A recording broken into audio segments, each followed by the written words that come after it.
Unique New York. Unique New York. Unique New York. Hey, how are you? We're late, but it's Tommy's fault because he just finished his last stream and I've been sitting here waiting. Wow. What have we done? 100 shows? You've never been able to say that once, and you are happy. Look at you. Huh? Hey, Abigail. Tossing you under the bus. Hey, Megan Roberts, BB, I Rule, Slap Puppy, Gemini Girl, Nancy Jane, Cindy G, Mods, we love you. Hey, Joanne Holly. Who else is here? Squirrel Girl. Cornbread from Tennessee, Enlightened Truth Seeker. Heather made it. Diana H. Sassy, Tennessee Girl, Mop Man. Brock, thank you. Third Eye Open, thank you. Aloha Sue. Debbie Loving Life. Where have you been? Do you know the Zoom call? Do you know the Zoom call is this Sunday? I hope you can make it. I've missed you. Hey, Meredith Lynn. Oh, you're not talking to me. Hold on one second. Yeah. Hey, Cindy G again. Tommy Stiggs. Why does your name? He seems familiar. Jamie Palmer. Hey, where's Tommy Stiggs? Right on the screen. Stiggs. Good to see you, my man. It's an honor. Mineola. Patty made it. Jamie. Abigail. Just as I am. Anna. Caroline in Canada. Punisher. Hey, Aspire. Let's see. I think that's everybody. Megan Roberts says, haters, hit the like button. You know you love it here. I do watch the replays. I know the Zoom call is this weekend. I'm going to try to make it. Okay. I just really want you to know I love you. Hey, Renee B. Cyro, Alicia. Great to see you. Love you. Really, really good. Glad to see you, man. It's an honor. Well, I don't know Tommy. I don't know Tommy Stiggs, but I like to bone people named Tommy, so he's probably a good guy. Hey, Riley's Human. Primitive Lifeways. Love you guys together. I'm hoping to make the whole thing. That's okay, Diana H. You just pace yourself. Been a long day all the way around, so you might just make it. We can do it. We're going to do it. Hey, Margie Barr. Whine a little bit more. Hey, Debbie Zito. Armine, why are you up? She is 6 hours ahead of us. I know it. We have stamina, though, kid. Say what you will. We have stamina. Yes, we do. Mineola Girl. I'm 3 for 3 tonight. I did a 4-hour phone call today, plus a 1-hour phone call today. Then my stream, now Tommy's. And my voice is starting to fade, but I did make tea. A 4-hour phone call? I didn't tell you about it. I figured it out long before you told me about it anyway. What do you think of that? When you did the disappearing act, I knew why you blew me off. I like to talk on the phone. Yeah, no, I get it. It's an absolute lie. I really don't. Holy mackerel. No, I don't like to talk on the phone. That was a necessary phone call. I had to get information. I was documenting. Hey, Linda Perales. 4 mother-loving hours of documenting. That's hell. It's a Scientology way. Hope that voice holds up for you. I'd hate to see you start. Noelle, I love Noelle. I love you both and appreciate you taking time out of your day to research and do these live streams. Okay, well, that's sweet, but you're not talking to me. I don't do any research at all. I just talk about my side boob. But thank you for being a member. Jamie Palmer. Woo-hoo-hoo! I love that. Congratulations on the check. You watch. You keep doing what you're doing, and you'll be getting overtime and turning stuff down. You watch. You're on your way. Go ahead. Sorry. No, I couldn't be more sorry. So I have something I want to discuss with you. What do you got? Hey, good Marilyn. Every time we have 2 Marilyns, we call them the other good Marilyn. How about that? That is clear. Not the ugly one. The good one. Oh, don't say that. She's watching. It's the true, hot one? Robert. It's true. The hot one that doesn't look like a tomato. Tommy researches Reese's side boob thoroughly. Yes, he does. Hey, Cindy, cat lover. Yeah, both. It's important to make sure that both are working out. Things are good. Where do I store all my jewelry? You always wear things I haven't seen before. Oh God, you have no idea. Holy Lord, Slap Puppy. So I have this really cool thing in my bedroom. It's something equal time.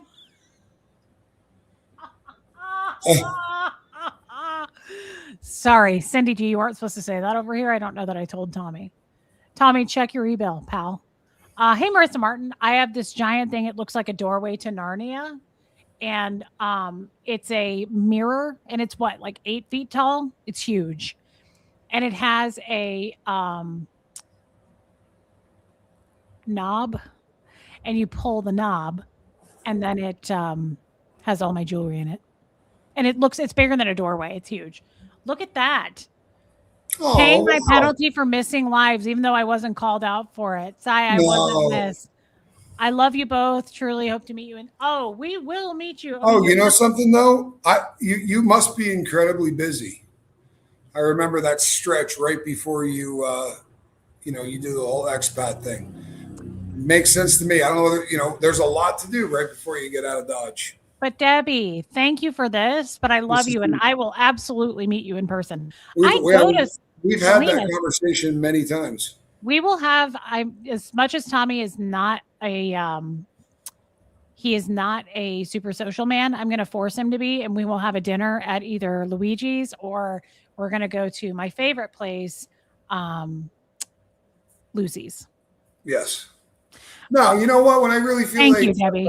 When I feel like we've gotten, to know somebody and, you feel comfortable. But Reese and I have talked about this multiple times. We've talked about it walking down the Malecon. We have. Very much look forward to seeing you down there. I want to take you guys. Trip, I want to take you guys to dinner when we're there. But also, if Tommy backs out and is like, I just can't do it, he won't. But even if he did, I would take you. I would just take you and your husband. No, I could think of 3 or 4 restaurants that we should introduce him to, because you can literally save so much time if you just know where the best Italian food is, where the best pizza is, because it's not the same thing. And the places that are really good and really inexpensive, you got to do a little more travel for those. Yes. Those are the ones on 3rd and 4th Street. But we will definitely go eat together. I would love to meet you in person. Hey, Erica. Conqueror Christie didn't say it in this chat, but she said it in mine. Today is her 6-year sober anniversary. That's a big effing deal. Holy hell. Rinse and repeat. Yes. You've already got it beat, Christy. Yes. At that point, it's the first 90 days that are hell. And then depending on your drug of choice, they don't really push past 5. They usually call that, your paint cloud and your bullshit and all that's over. And you can just sort of put the pedal down. And from there, it's just rinse and repeat. Because after 6 years, every kind of shit thing that you have to endure and not, give in to your drug of choice, you've already done. It's just rinse and repeat. Good for you. It's incredible. That's the coolest thing I've heard all day. I know. I was really proud of her. And I had a good day. I heard a lot of cool stuff today. Kim is blue. I would never tell people where I keep my real expensive jewelry, though. Don't worry. That's not in that closet. Not in that house. Diana H says she really wanted to move there. You still can move there. Here's the thing. I wanted to move there too. It's not going to work out for me to move there really anytime soon because of Huxley, right? Like I got to make sure he graduates high school and gets into a college, and that's priority. Hey, Neptunes, I'm not going to. Yeah, I'm not. I'm 41, guys. I have plenty of time, and if it's not for another 3 to 5 years, that's okay. So I would like to move there. It's a goal for me. The good thing about waiting is Huxley will be in really good shape. I will not leave him until he is. And then, sadly, and this is not a happy thought, but I probably won't have Gertie by the time I move there because she's probably about 13. So that's actually better on her. So I'm not having to like readjust her and move her to another country. So there's here's the thing. Hey, Buffy, I know that was dark and sad, and I can't even hardly talk about it. I won't think about it. I won't let my mind go there. But whenever something bad is happening or could happen or is going to happen, like losing our dog, it's going to happen. I try to think of like the positives. When bad things happen, I'm like, what can God turn into this being a good thing? What can I be grateful for out of it? And so that's how I try to look at that kind of stuff. Like I can't go to Ecuador now, but when the time is right and it is appropriate, hey, solo traveler, then I will know because there will be good things that come from it too. Well, as long as we're doing the downer train, I mean, in all honesty, too, it's just a tough time in your family to leave. Yeah, I can't go. Yeah, I mean, my dad is really sick. You guys know that. But even if he wasn't sick, Yeah. Huxley comes first, and he's right smack in the middle. He's going to finish 10th grade. So that's a big deal. He's graduating 10th grade, and we're halfway there. And I'm proud of him. He got his grades up. So yeah, that's my focus right now. And until I can move there, I can go see Tommy. I can go see him. Hey, Vince. West Coast. Love you, girl. Man. Um, Buffy, you're okay for being late, but you have to stand in the corner for 15 minutes. Exactly, Debbie. Start running the timer now. And I can come see him. I can come visit. It's really not that big of a deal to go to Ecuador. It's not, yes. Yeah, from where you're at in the States, it's not that long a trip. There are places where it's horrible. I mean, if you're, depending on where you're living, because it's, there are dead spots in the country where you're going to have to go to 2 airports before you get to an airport that will take you there. And that's kind of a bummer. Totally. So there's something I wanted to talk to you about specifically. I mean, we can talk about other stuff too, but I'm curious about this. So I was talking to Nora on the phone today, and thank you, Noelle. Thank you guys for the prayers for my family. Thank you, Linda Perales. Nora told me something, and I was blown away by it. And I was like, have you ever told that to YouTube? And she said, no. And I said, can I? She said, oh, I don't care. So I don't know how much you know. You know what I love about your decision to make the current decision, the simple fact that you're putting Hux before anything else. Thank you, Solo Travel. I mean, guys, Tommy's going to be 56. I'm going to be 42.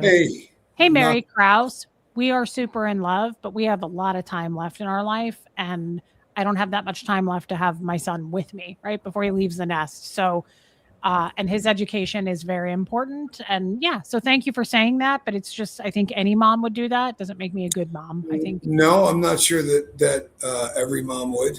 And I'm not busting on the rest of the world, but I've seen it. I mean, that's true. You have people who beat their kids like Marilyn, of course. No. I mean, you could move with them. It would not be the right decision, but there are parents that will absolutely push the line and say, and I think that I do. It's I'd rather have you here, but of course you're making the right decision. And you know what? You can't fix shit. You can't ever go back and hit the brakes. My son called me today with like 15 pieces of good news, and there was a very important test that he had to take for his job that gave him an opportunity to, do wonderful things for his paycheck and his future, and an education paid for and all this beautiful stuff. And he absolutely aced it.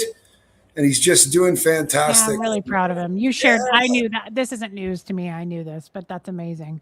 Hey, Roberta, it's really, really special, and we're proud of him. But, something like that happens, and you think, he'd be a little bit further ahead if I could have done this then, if I was around or whatever. And you'll beat yourself up for the rest of your life. You're far better off doing what you're doing. And then you get that, boy, I haven't seen you in a while, sex. Yeah. And there's nothing wrong with the, hey, I haven't seen you in a while. Explosive.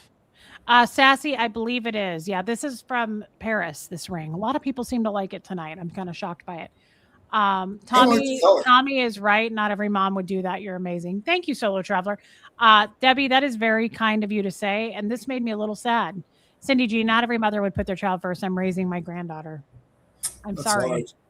I just assume that. I mean, I assume all moms would except Marilyn, right? But thank you, guys. I just think if Huxley was way younger and had a longer road ahead of him, I might try to work something out. But we're looking at tops like 4 or 5 years, right? So I'm not going anywhere. Tommy's not going anywhere. I can go visit him, and it's win-win, right? It's easier that way. But I just can't. I can't find a way to justify uprooting him. And then what? So he finishes school there, and then he goes back here to America for college. Like, I'm just not going to break up his life like that. It's not cool. And I just refuse to do it. Honey Lou has a great comment. We only get one chance to raise our kids and a lifetime of regret. Yeah, it's a great comment. For real. And you know what? We don't always think about how much different time is for adults versus time for kids. And it really is different. So you take Hux is 16, right? So if you're 10, 1 year is 1/10 of the time that you've spent on the planet. When you start getting up into the 40s and 50 somethings, the next year makes up 155th of your life or 156th of your life. It is a very different feeling. And you can live. I mean, we can take 2 years or three if it takes it, because it's not, as a kid, that's like getting sent to prison. That's like doing time. 3 freaking years. I mean, that's the end of the world. That sounds like a commitment. It's like going to the military. Yeah. Yeah. I just, Julie, I agree with that too. Sure. Thank you, Debbie Love and Life. I put my life aside to help my children raise their children. I have no regrets. They are my world. They make me wake up every day and smile. I love that. Riley's human. And Riley's human. I will tell Spanky, but you'll be seeing Spanky pretty soon. Like he said when he came back, you won't recognize him. And I promise you that's the case. You'll be seeing him soon, though. He will definitely be making a trip back to YouTube. I love that too. I'm an international school teacher in Asia, and a friend of mine here is moving back to the U.S. so her daughter can finish high school there and prep for. Wow, that's amazing. Solo traveler. I didn't know that. That's cool. I didn't know that either. That's so cool. Now that the name makes sense. Yeah, it does. That's really kind of neat.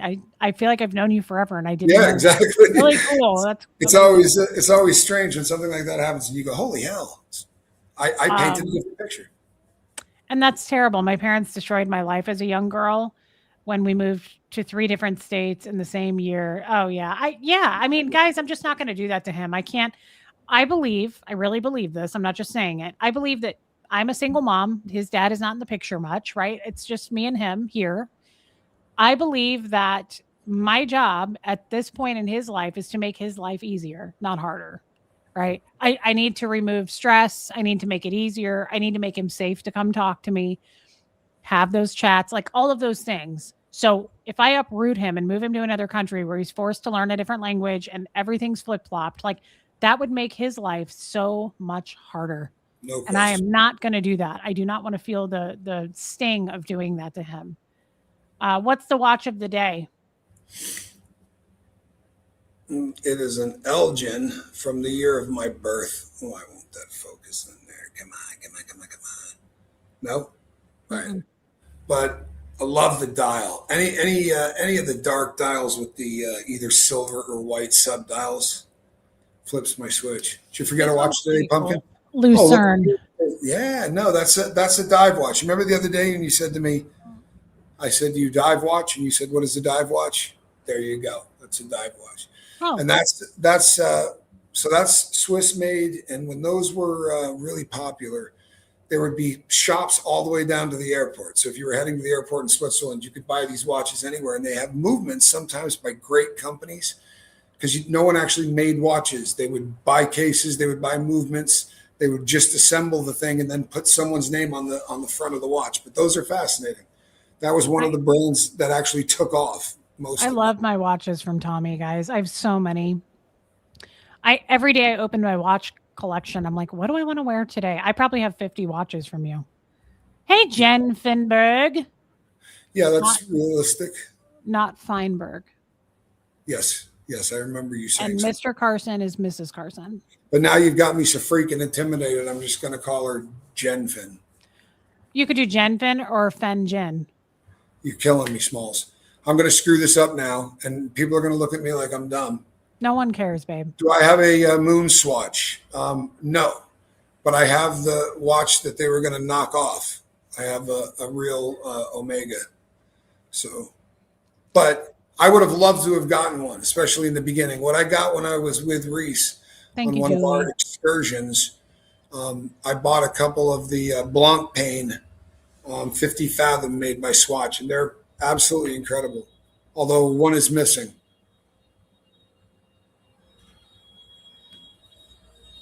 One is missing, I said. What's missing? Hey, Fin. One of my Blancpain swatches. You gave it to me. No take backs. I didn't give it to you. The watch needed repair. I wouldn't have given it to you needing repair. Well, I might have swiped it. So you what? Swiped it. Okay, just wanted to get that taken care of, though. How do you feel about the new Swatch release? Look, you know what? I love the collaborations. I don't care if Patek Philippe did a collaboration, but in watches they talk about the Holy Trinity, and because these watch companies haven't been swallowed by one of the larger ones, but it's Vacheron and Constantine, Patek Philippe and Audemars Piguet. So people don't want to see Audemars with Swatch because they think it's like it's dumbing it down somehow. It's making the Royal Oak and these other watches now something you can buy cheap. What it's going to do is addict a whole new generation of kids to watches. And no, she does not. She does not wind her watches. It's good for the industry, and I think they're collectible and they're fun. You know, are they more expensive than they should be? Big time. But it gives people an opportunity to buy a couple of them, leave one in a box with papers, and it's an investment. You know, those are no longer just cheap little watches. You could buy it. If you bought one of the original Moon Swatches, they were like $200, and you know, there are people selling them box and paper for $7. That's a wicked turnaround on your investment in a few years, you know. Yeah. And as more of them disappear or get worn, those prices will go up and up. So if you just wear it and then put it back in the box and take care of it, you're not going to lose any money. I think it's cool. I don't wind my watches because I don't really feel confident in how to do it, but also I just wear watches for jewelry purposes. I don't wear them to keep time. And it really upsets Tommy because he is a timekeeper and a watch collector and fixer. And he's mad that he's in a relationship with someone who doesn't give a holy crap about that. I just like the way they look. I have a great idea. Let's change the subject. Good, because I want to get into what I wanted to talk about, and you keep over talking me. Well, why don't you get to it? So, oh God, Cindy G, don't say that. Hey, PK Ab. Okay, so I want you to really hear this out. This is fascinating stuff. So LRH had a son. Mm-hmm. Did you know this? I did. Okay. He was Ron Jr. Did you know that? Yes. Okay. He went by the name Nibs. I don't know why that is. Probably because of his orientation. That would be my guess. But go ahead. No, he had a gay son. Well, I think he was gay, but he killed himself. That was a different child. Oh, okay. So I know exactly who this is. This is the other son. He's the guy that went on talk shows and did all of that. I don't know. I just know that it's Ron Jr. and he looked just like Ron. He did. And he was at one time, he was very close to his dad and he was going to take over. His dad was going to hand off Scientology to him. Oh, that's crazy. Riley's human. Okay. So when he started around in the 50s, he was grooming Nibs to take over. He was he was talking about like, I'm going to hand it off to you at some point and all of this. And yes, Buffy. And apparently he did not write this down, but Nibs came out later when he was against his dad and exposing him for the fraud that he is. He came out later and said LRH told him, and I believe this 100% just from what I know, what you've told me about Jack Parsons and just all this stuff, that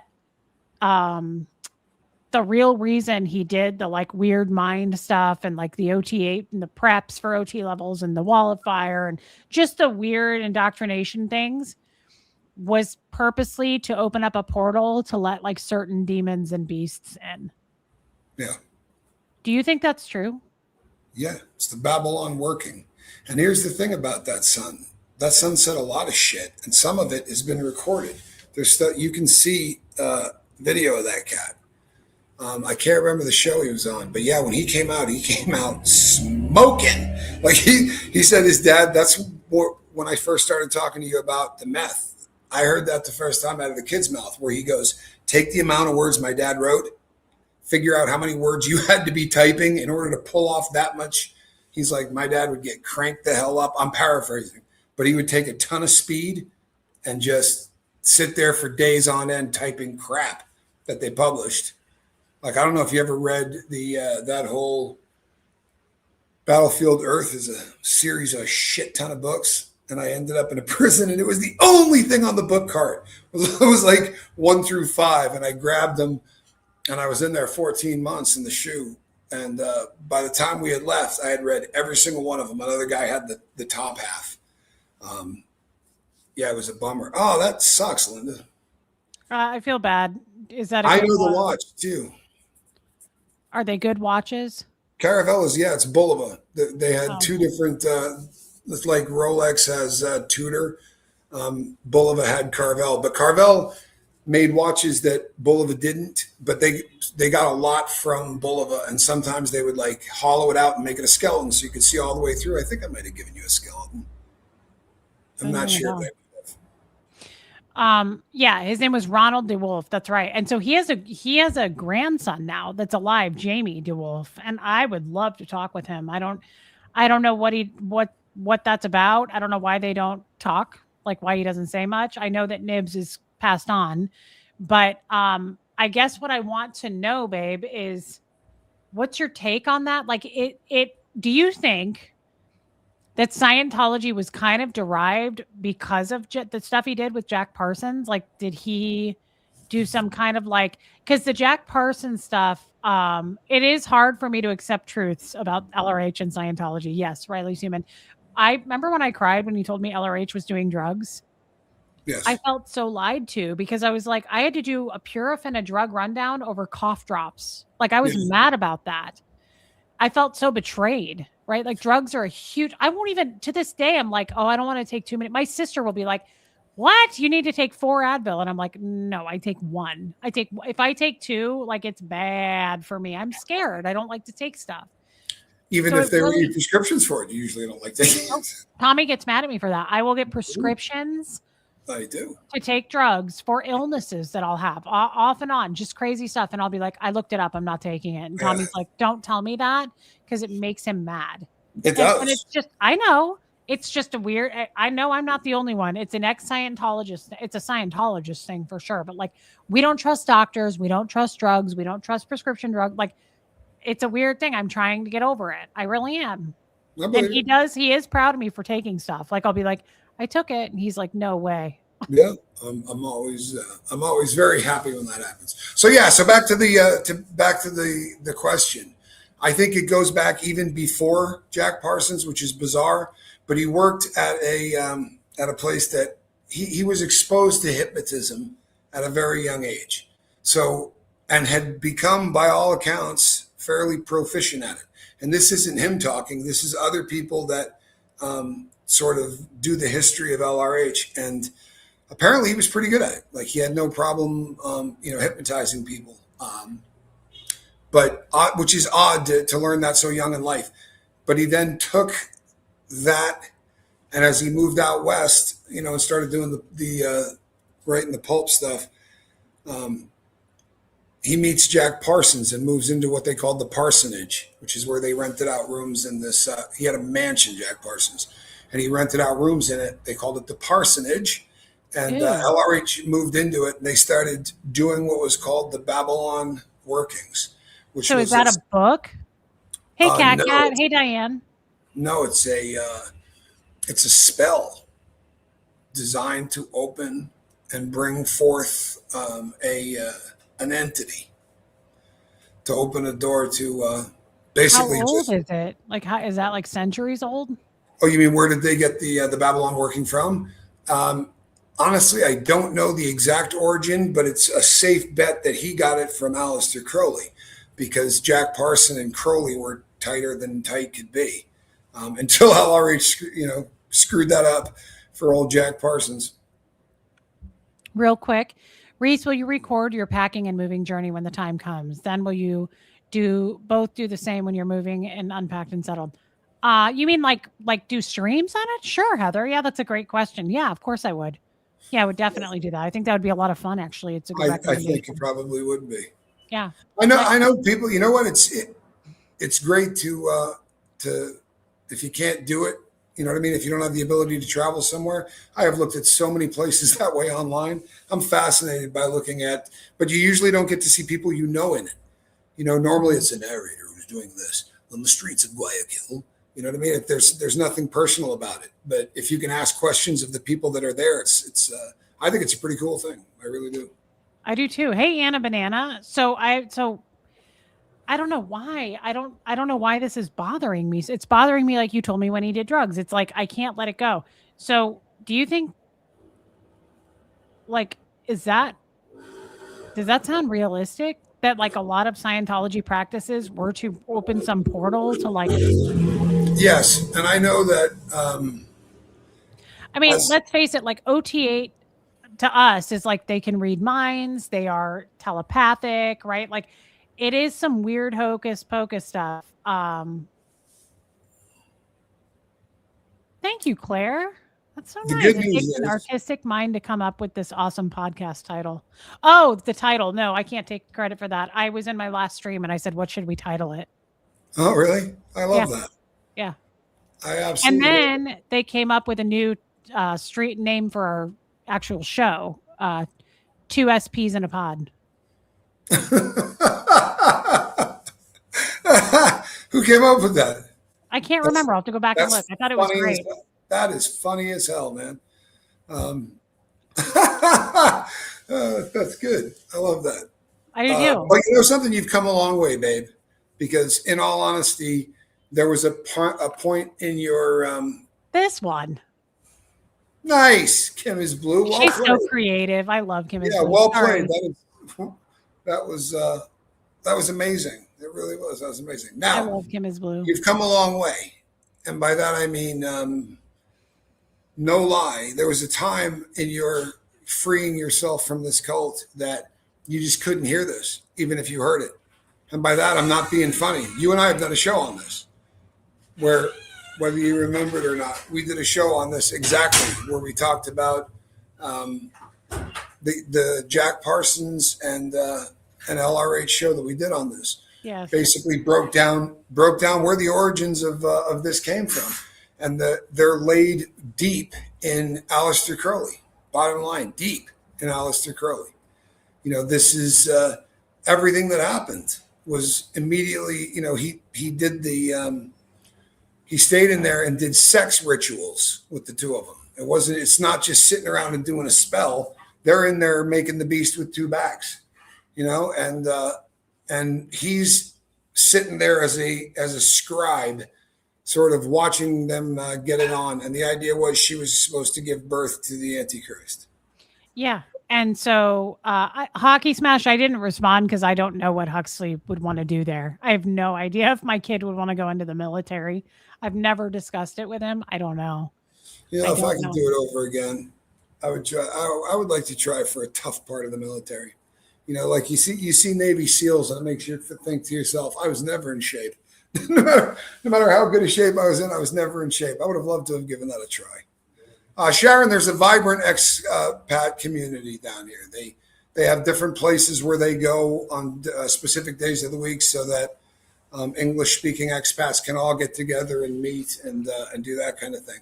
I've been to several of the expat meetups. They take it seriously. Most of them are Canadian. There's a lot of Canadian expats. A lot of Canadian expats. But like when I went to those, there was like 18 to 25 of them. Every Thursday at 2:00, they meet at a specific bar. And then every Saturday they meet at Chesco's.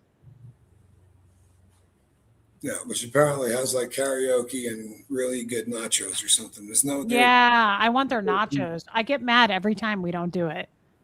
Yeah, I mean, I could go there on a day that I don't want to meet the expat community. I moved here to get away from, you know. Tommy's not social, guys. He's not a go hang out with. Now, I'm not either when it comes to that. I don't want to go meet up with groups of people I don't know. I dig hanging out. I did hanging out with the locals, though. I mean, I have a pretty good time with it. But are they mostly young? No, Neptune. No, it's a mixed bag. I would say the youngest group of people there are probably in their 50s, and it goes up to like 80s. There's maybe 40s. I think that's because of the particular crew of expats that we fell in with. Because my understanding is that there are other places around the city where much younger expats hang out, and they're kind of, you know, we're in Mellowville. You know what I mean? We're not really in the part of town where people are partying their asses off, but. No. I think this is a retirement community. That, you know, if you're 25 or 30, you're probably not blowing Salinas money, because you could be staying, you know, 2 or 3 miles from the beach and paying nothing. You know, it's really cheap rents out there, and I think that's where most of the expat community ends up. Gary Mackey, look at you. Megan said, I said on Reese's Live that Scientology creates an environment of no boundaries. It's very demonic. Aleister Crowley used to encourage that.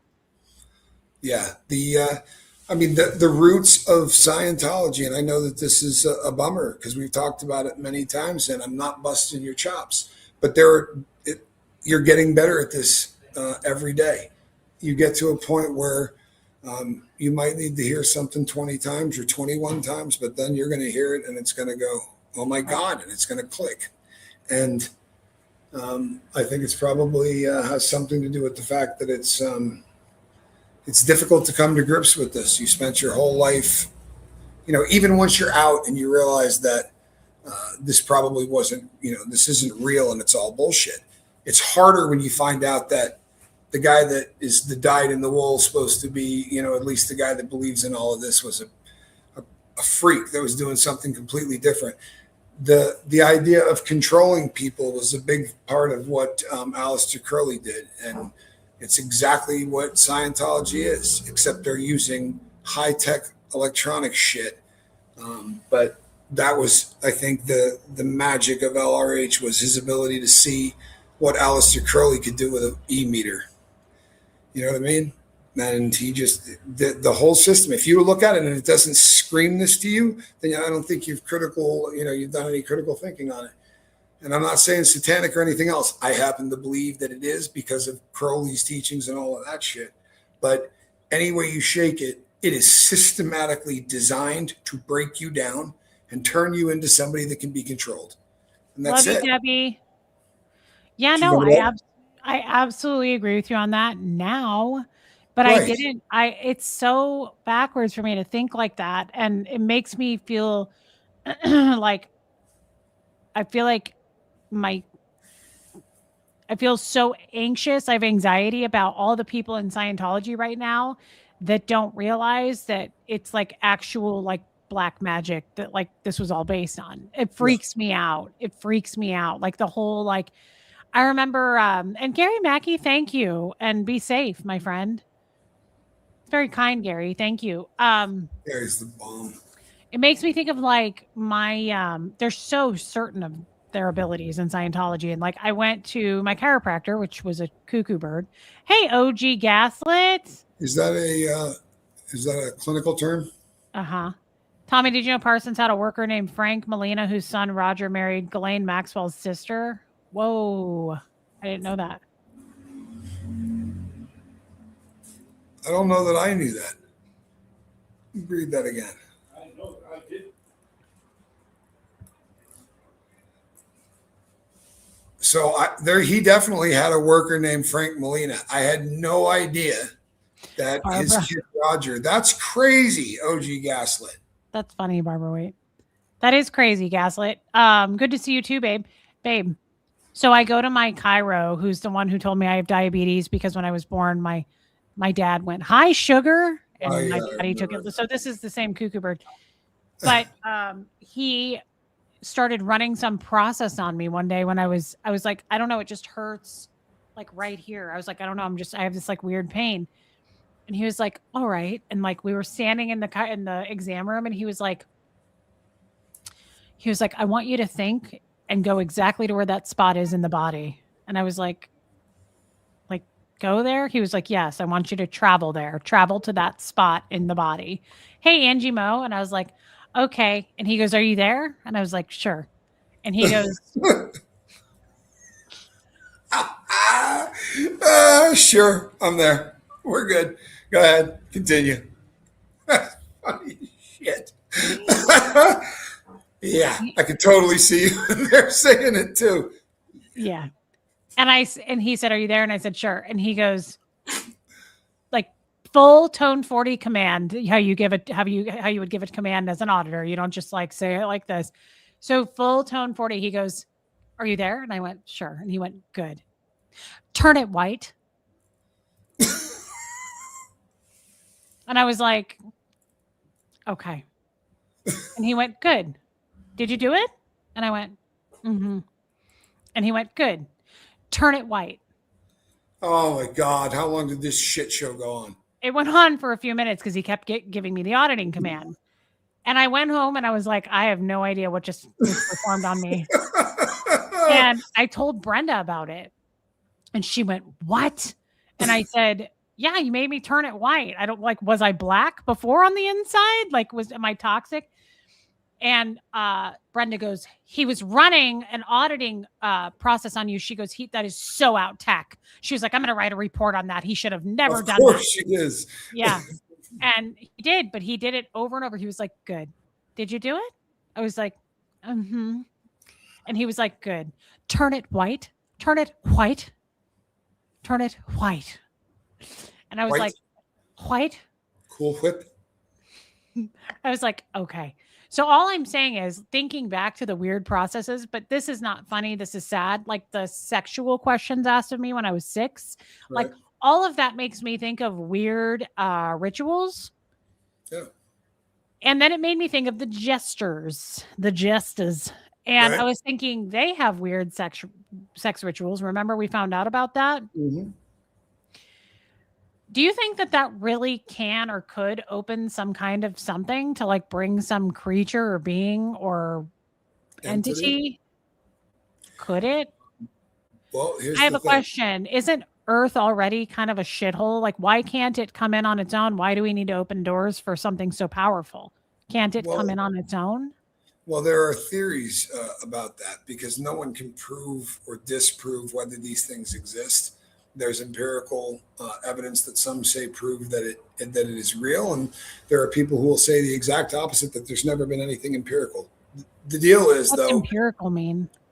Anything that you can prove. Like there's something out there where you can have evidence that you can actually put in front and go, here is some proof, right? This is evidence. This is an opinion, or this isn't. Oh, like Maryland, like receipts.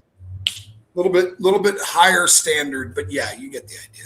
I get it. Okay. Yeah. What were we talking about? Does that don't try this at home? Need a door to be opened, or can it just show up? Ah, there you go. Thank you. Good looking out. There are people though that believe that you have to call the entity in. You have to invite the entity in. And Aleister Crowley most assuredly did. Can't think of the name of the entity, but you and I covered it when we did the show on it. But he was calling in an entity. So I would imagine that they were trying to pull off the same thing, but very much wanted to get the chick there pregnant. As well they should. So I guess I'm struggling with this because I believe that he told Nibs that, his son. I don't find that unbelievable, but it's hard for me to believe because I spent my whole life in this, and I'm angry that this was all just a scam. I still think that every day. I get mad about it because, like, I still think through Scientology filters. I have to unthink. Like, I speak Scientology, but I also think Scientology. So I have to undo it every day actively and like change my words. How many times have I been live? And I'm like, so then I just like, I can't think of another word to untangle myself from. So, I sometimes struggle with this, that I spent so long in a cult. Now I find out that also it's not just a mind controlling cult, but it's trying to bring in evil shit. And I believe that's why Ugly Honig exists. Not sure who you're talking about. She beat her kids. That's evil. So it all makes total sense to me. Here's the thing. If you look at it just as one really simple example, right? Do not show human emotion, right? No human emotion. This is human reaction and emotion. Right. There's literally nothing more devastating to a soul, right, than to say you're not allowed to show how you feel at all. You are not allowed to show how you feel at all. You need to be a zombie. Karma. I love karma. Yes. If you can get someone to do that, right? And you got the best case scenario, they're going to start very young, right? If you're trying to do this, it's scuzzy, but the younger you get the person, the better.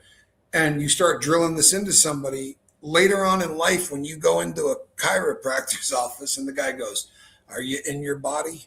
Yeah. Okay. make it white. If you've not gone through everything you had gone through all through life, you would have been like you'd be today. You'd have gone, I'm sorry, what the F are you talking about? You want me to do what? You would have torn his head off, gone up one side and down the other. Well, even the whole time, but you even as a fully believing Scientologist, when he did that, I'd never had that run on me. Bullshit. Ooh. And Ooh. I'd never heard of it. So even someone who is a seasoned Scientologist, he was like, okay, I want you to go there in your body. And I went, you mean like, you want me to like go from here to there, like travel there? And he was like, yes, tell me when you're there. I was like, all right, this is hung up on the pancreas. Give me about a minute. This is caca. This is caca poo poo. And I said, okay. And he goes, turn it white. And I was like, okay, white. This is crazy. And I left his office a lot, and I would go, can you tell me something an OT8 only knows? I used to do it every week when I would go in. I'd go, tell me an OT8 secret that I can leave with, and I won't tell anyone else. And he'd be like, okay. And he would say this one a lot. He'd go, you need to remember this because it's the truth. And I would go, what is it? I want to get there without paying to get there. I want to cut corners. And he said, you are not human. Good looking out. And I was like, my father's been telling me that since I was 3.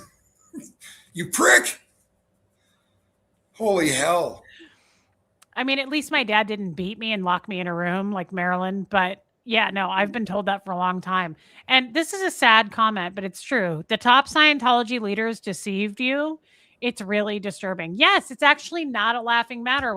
I know you guys, like, a lot of people laugh at this. I don't, because I was in it, and I am mad that I was so fucking lied to, guys. I was in this for 38 years, and there's so many pieces of information that I live my life on every day still. Like reading people, just using all the tech I have, all those things. I have to undo it actively all the time. It's hard. But in your defense, and I think that this is important because it gets lost in the shuffle. And for whatever reason, the less teeth you have in your head, the more difficult this is to remember.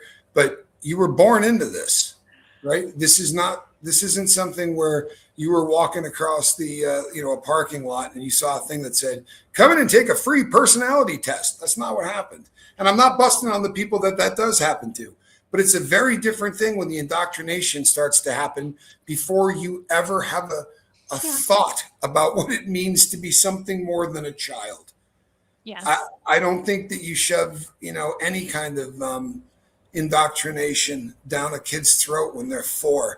You can introduce concepts to kids at 4, but making them sit in a chair for hours is just the most, it's literally torture. And when you look at and listen to people talk about all of the processes, your takeaway is like, can't breastfeed. Right? Can't breastfeed.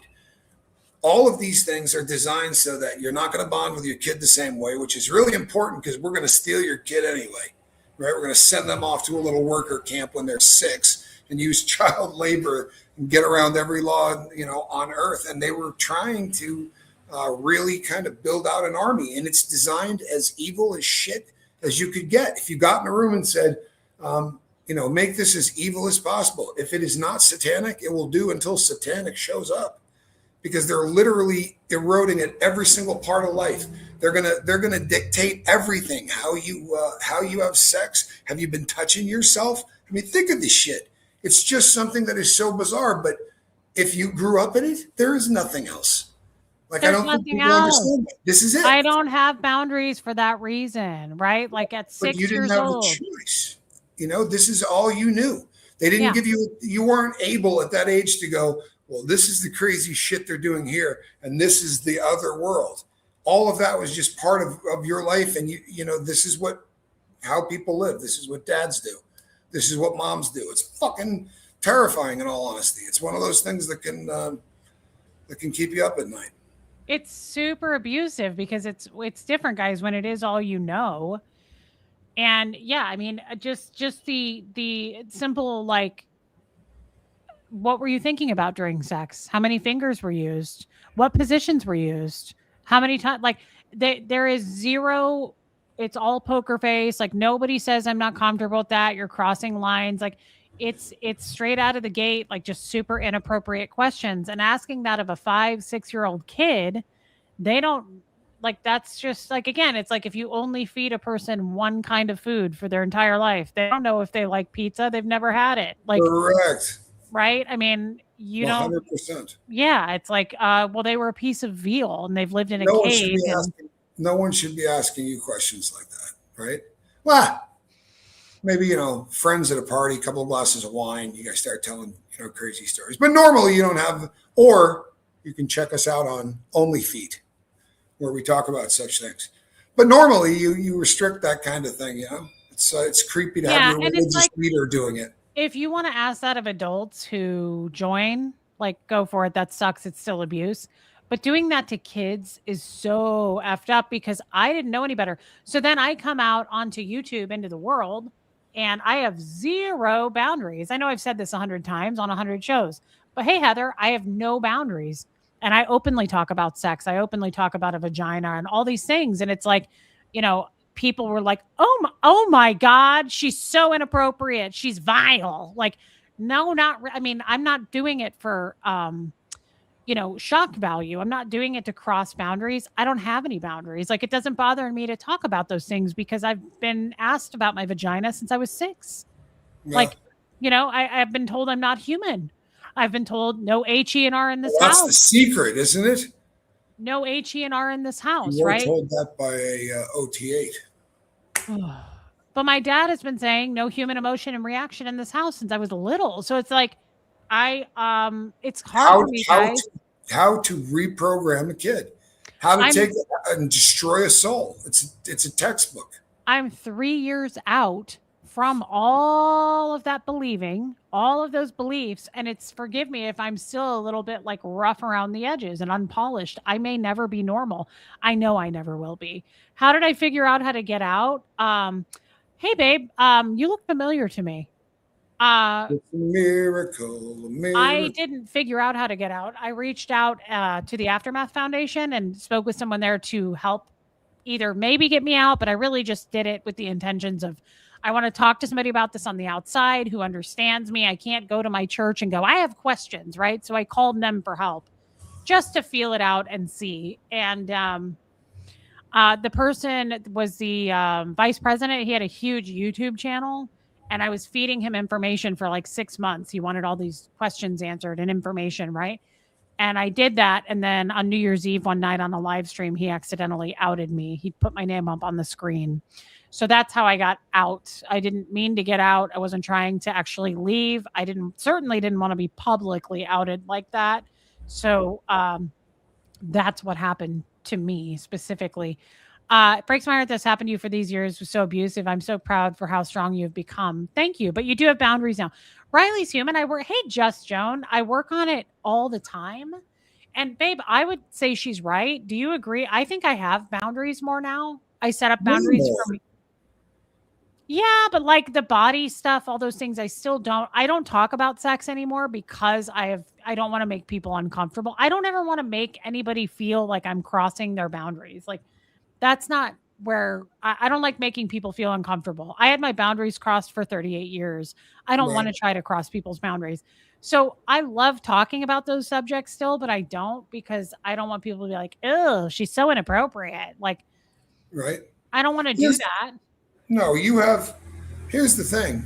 The boundary thing went so far beyond that. This is a symptom, just doggy. This is a symptom of something much larger. The fact that you were trained to not have any boundaries, this is just the one thing that people will absolutely notice because they see you and they go, good Lord, right? She doesn't have a filter, right? This is a boundary issue, but there are 500 others. And when I first met you, you could not set boundaries with anyone, anything, and you've come a long way. I think that since communication is 38 years of learning something one way, it's going to be the longest process to try to reprogram yourself to speak differently than you have your entire life because to the rest of the world, it sounds vulgar or whatever. I think you probably need a lot more grace in that department because it's not like other stuff where all of a sudden it's a switch that's thrown. This is 38 years of not just this, but what goes on in here to drive this. And when you have the guts to go without a net, right, and just go live and talk and fire off back and forth with people in there, you're very often going to sort of fall back to how you speak. And I'll tell you something. There was a time where I was put off by it. I don't love it, but I'll be honest with you. I prefer it to watching you when you're forced to do an interview where you feel like you got to pick every word because You there are don't love aspects. what? You said I don't love it. You don't love what? Thank you, Polly. I don't love it when you go on a show and police yourself because Oh, it doesn't come across the same. You know what I mean? I would rather give you grace on the language thing and hear you communicate because I don't think if you don't speak for a living, this is probably something that would get lost on you. But you have patterns of speech where things that you say are sort of ingrained into you. And by the time you're in your 30s, if you've been saying these things since you're 16 or 17 in times of stress or speed, talking fast or tired, these things are going to fire out, right? And the people that are going to be offended by it probably should learn the grace thing as well. But yeah, I think, but no, you've learned to put boundaries and set boundaries for yourself in other parts of life, and with people in other parts of life. You got walked all over for a long time for the same reasons. You were the person that wasn't going to say no, right? And it's hard. It really is to learn to put boundaries up of any kind is difficult, but the boundaries with friends, it's not something that's going to come up every single day. Language does. You've been drilling that into your head for decades. that's a good point. Hey, SoCal Joy. Hey, Mama Bear. And Abigail, hey, Lenora Gray. You're very perceptive and caring. I think of several instances where you warn individual people, me included, that they may not want to stick around for a stream. It's wonderful. Thank you, Abigail. I Well, agree. I also, hey, Lacey. Thank you, Polly. I also tell people all the time now, and I try not to be rude about it, but it does come off rude. Right. Not to stay on my channel, right? Like hit unsubscribe. I'm not trying to retain people, especially if you don't want to be there. If you're trying to find reasons to doubt me, or you watch the hate and you watch me and you're just trying to make a decision, like get out. I don't want you anywhere near. It's toxic and I don't want it near my channel. I just want to be here for the people who are loyal to me. Are having fun. Right. Yeah. I mean, yeah, I don't like that. You have to learn how to feel comfortable just being you without telling yourself off. Yeah, Heather, I mean, I think I have polished myself up a lot since I started on YouTube. I was coming straight out of Scientology against my will when I started. And I thought I had it all together. And whoa, I did not. And I was super hardcore. I was hard with my words and I didn't really value people very much. I didn't value friendships. I was very insensitive and desensitized to a lot of things. And I think now, if you've noticed, I show a lot of emotion. I feel things very deeply, and I don't think I did that before. I'm slowly unlearning there really truly is no HE&R in my home growing up, human emotion and reaction. Now I'm all about HE&R, right? Like I realize how necessary it is and how horrible it is. That's one of the worst things you can do to a child is say no, especially, I hate to say this, but like, especially a girl child, right? Girls, I have a boy. I've been around girls. They're way different. Women are just different in general, right? Like we grow up to be different. We're a lot more emotional and reaction and right. Like we're not as using logic. I feel like boys are more quiet sometimes. And that's not always true. That's not across the board. I'm just saying, like, I remember being an emotional child and my dad was just like, screaming at me, no emotions, like no human emotion and reaction. And that was hard for me. Thank you, Jen. I love you, Jen. And thank you, Tennessee girl. Joanne Hawley, it's just a natural instinctive reaction to what you lived and was indoctrinated in. you. So being out 3 years is truly amazing. You are as far along as you are. I'm proud of you and I love you and I stand by you always. I love you, Joanne Hawley. That's You such a know, nice thing to say. well, I and it's true. thank you for the You super said chat. slow. You said slowly. I don't think there's anything slow about it. I really don't. What do you mean? You said slowly. I'm getting out of this or unlearning it, and that or progress or whatever. There's nothing slow. I've been here for most of it. You know what I mean? I've been here for a really large chunk of your evolution, and no disrespect at all, but it started really slow. It started almost frustratingly slow, and a lot of that too is probably just because the more we trust each other, the better it is. But you're frightening sometimes how fast you're sort of evolving into what you're becoming. You take for granted things that happen and things that you do every single day that would have crippled you 2 years ago. You know what I'm saying? I've watched you navigate situations that were difficult as hell that would have absolutely floored you 2 or 3 years ago. True. I agree with that. And you get through them with grace and kindness. And I'm blown away by the growth. But that's me. Thank you, Peanut Bunny. That's so nice. And Joanne Hawley, thank you for the super chat. I think you're right. I think there's plenty of instances where if we would have put me in that scenario years ago, I would have not dealt with it the same. Yeah. I don't think you ever absorbed that lesson. You yourself said you were constantly getting in trouble. You never thrived in Scientology. Yeah, that's true. True. When your dad was screaming at you to have no emotion, didn't you realize he was having one himself, anger? No, you would think so, Neptunes. But hey, beautiful dreamer, no.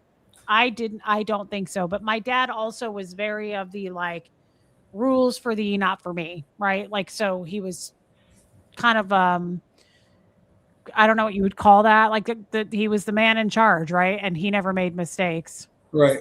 He could do no wrong. You need a t-shirt straight out of Scientology. You know what? That's a great t-shirt idea. Reese, everything about you has gotten better. Kim is full of amazing ideas. Has gotten better Please don't forget that. Since I've seen you as a guest on Unmentionables channel. Thank you, beautiful dreamer. I don't know which one.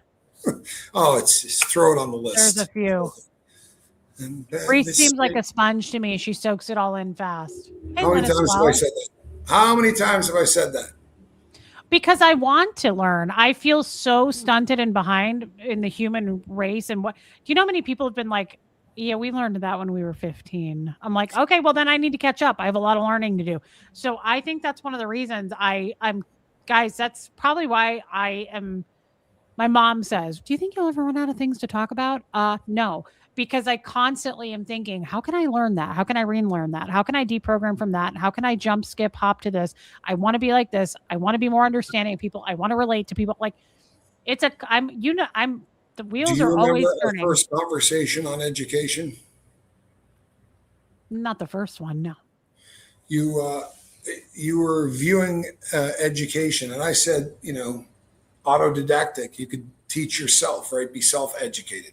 And you said that you put it in the same class basically as marathon running or aerobic exercise. You're like, don't really want any part of it. I'm not kidding. And I mean, I realized a lot of it was probably, being done as a joke. But I remember a time like this where you went from not caring about anything that sort of wasn't in your lane to getting really interested in things that were way outside your lane. And I could get you on the phone for hours and hours. We could talk about things and you would ask questions nonstop. And it was actually a pretty good time. I had a lot of fun doing that. But there was a switch that got thrown where you really did become a sponge and you started to get very hungry for knowledge. It was cool. I have something to say after I read this. That's such a good point. I'm pretty new to Reese, but I would never in a million years have pegged her as coming from where she did, and nor would I peg you. I appreciate thank you. And I love Thought Criminal. She is new, and I like her a lot. Excellent. I want to say, though, you know what? I think you're absolutely right, and I think that comes from a long line of it. It's not entirely his fault, but I do remember my ex-husband, Jeff, being like, Sweetie, you're just an uneducated Scientologist, and you don't have any common sense. You should know that by now. Like, he would do that shit to me all the time. What By an the ace. way, happy birthday to the chillest. No way. It's today, 68. He doesn't look a day over 68. I can't back that up. I hope you had a good day. Table for two. Name, sir? The chillest. He actually did that, you guys. And every time I'd stand behind him and I'd look at the host and I'd go. It was so cringy. The cellist. That's so cringy. I'm going to do it. I'm going to be like, table for two. Relatable Reese. I kind of wanted to go with Pharaoh. I just think it's got a cool ring to it. That's a cool name. Table for two. For who? Pharaoh.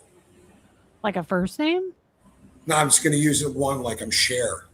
You know what I mean? Or Beyonce. I like it. Pharaoh? Do you want to undo your vasectomy so we can have a kid named Pharaoh? You just can't keep doing the back and forth thing. You're killing me, Smalls. I just recently had it tied back up. It's the fourth time. You know, this flip-flopping thing is starting to, I'm running out of shit to tie here. You gotta. That doctor is like, pick a wife. Come on back in. Come on back in. There you go. Come on. Come on. Pick this bitch and stick with her. Is it more than one? Or are there three making demands on you? You can't even seem to be able to make a decision. Pharaoh, like it's like with a PH, like the jester spelling. Yeah, I was thinking Farrow. What's a pharaoh? A king? Yeah, but the Egyptians would call their kings pharaohs. They were supposed to be divinely. Wow, I feel stupid. I thought pharaoh like sparrow, but with an F. That would have been like Mia Farrow, too close to Woody Allen. That would have creeped me out. She got this a pharaoh. Hold on, Pharaoh. How's that? That's embarrassing. No, it is not. That's the best part of you. I mean, honestly, see, there are times where not having boundaries, very few people are comfortable saying, I don't know that. Certainly, in front of hundreds of people and, 3,000 or 4,000 can see it, you start feeling silly to say, I don't know what that word means. And I've seen you do it on big interviews and big shows. That's a boundary that no one should have. We should all be willing to say that because you get smarter when you listen to people, but you do it constantly. Oh, I was just kidding. I wasn't embarrassed. I have no problem showing public embarrassment. Like saying I don't know what something means publicly with people watching. I don't care about that. I know. But every time you do, there's a better chance of you actually learning it. And it always leads to later conversations. I dig it. It's like intellectual foreplay. I told you that I did a big podcast once and I was interviewed and no one knows about it because it's probably not going to come out. But I know this one. We got to the end and they asked me a question about Scientology and I answered it and they went, was that cathartic for you? And I went, I had like 9 cameras on me. There was so many people in the room and I went, I don't know what that word means. I was like, I have no idea. I can't even guess. I thought it had something to do with the heart. Yeah, that's what I was going to say. I could see you going, no, she's fine. Like, yeah, no, I'm a little bit of arrhythmia.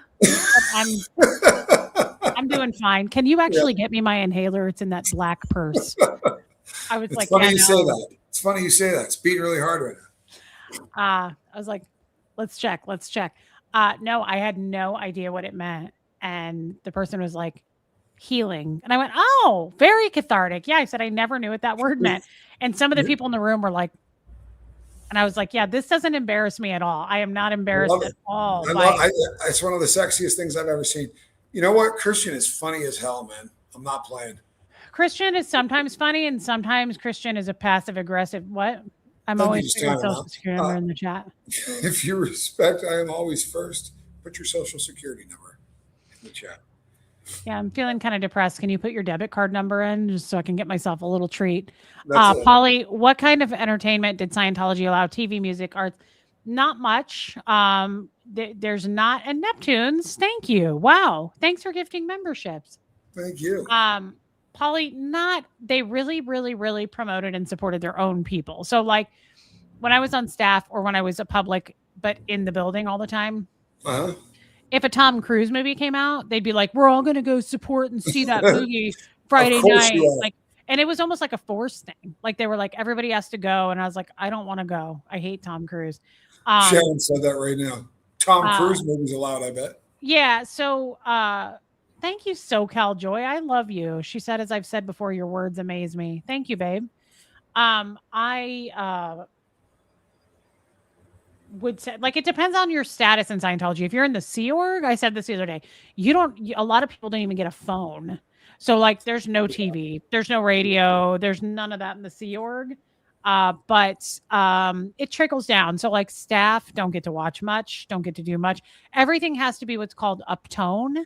So if you are going to watch something, it has to be like positive and uplifting. You could never be allowed to like watch stuff that was like had to do with psychiatry. I mean, you could, it's not like it's totally banned, but it's very frowned upon. And they do question and put you on the cans and security check you on a lot of things. So I can't tell you how many times I've been asked, have you talked to anyone? Have you talked to an attorney about Scientology? Have you talked to any law enforcement about Scientology? Have you spoken to anyone in the mental health field at all ever about your time in Scientology? Have you ever taken anything from the mental health field? Have you ever taken any kind of a pill? I mean, they will go down that list, even with someone who is like me, like super seasoned. There's constant interrogations like that. Have you ever watched anything? What have you been watching lately? Are you Googling things? What are you looking up? Like, who have you talked Talk to a to? bartender. My parents, my No. mom, I should say, was not. Yeah, Kim is Woo. Um, my mom and sister were out of Scientology way, way, way decades before me, and they were pretty against it. Like it was kind of known. I had to report that, and so every summer I'd go visit them for a week, just once a year, every summer, and I would get put on the cans, and then I would get assigned drilling, and people would have to pretend to be my mom and my sister and give me scenarios and how I could handle it. And then I'd have to get that to a pass before I was allowed to go.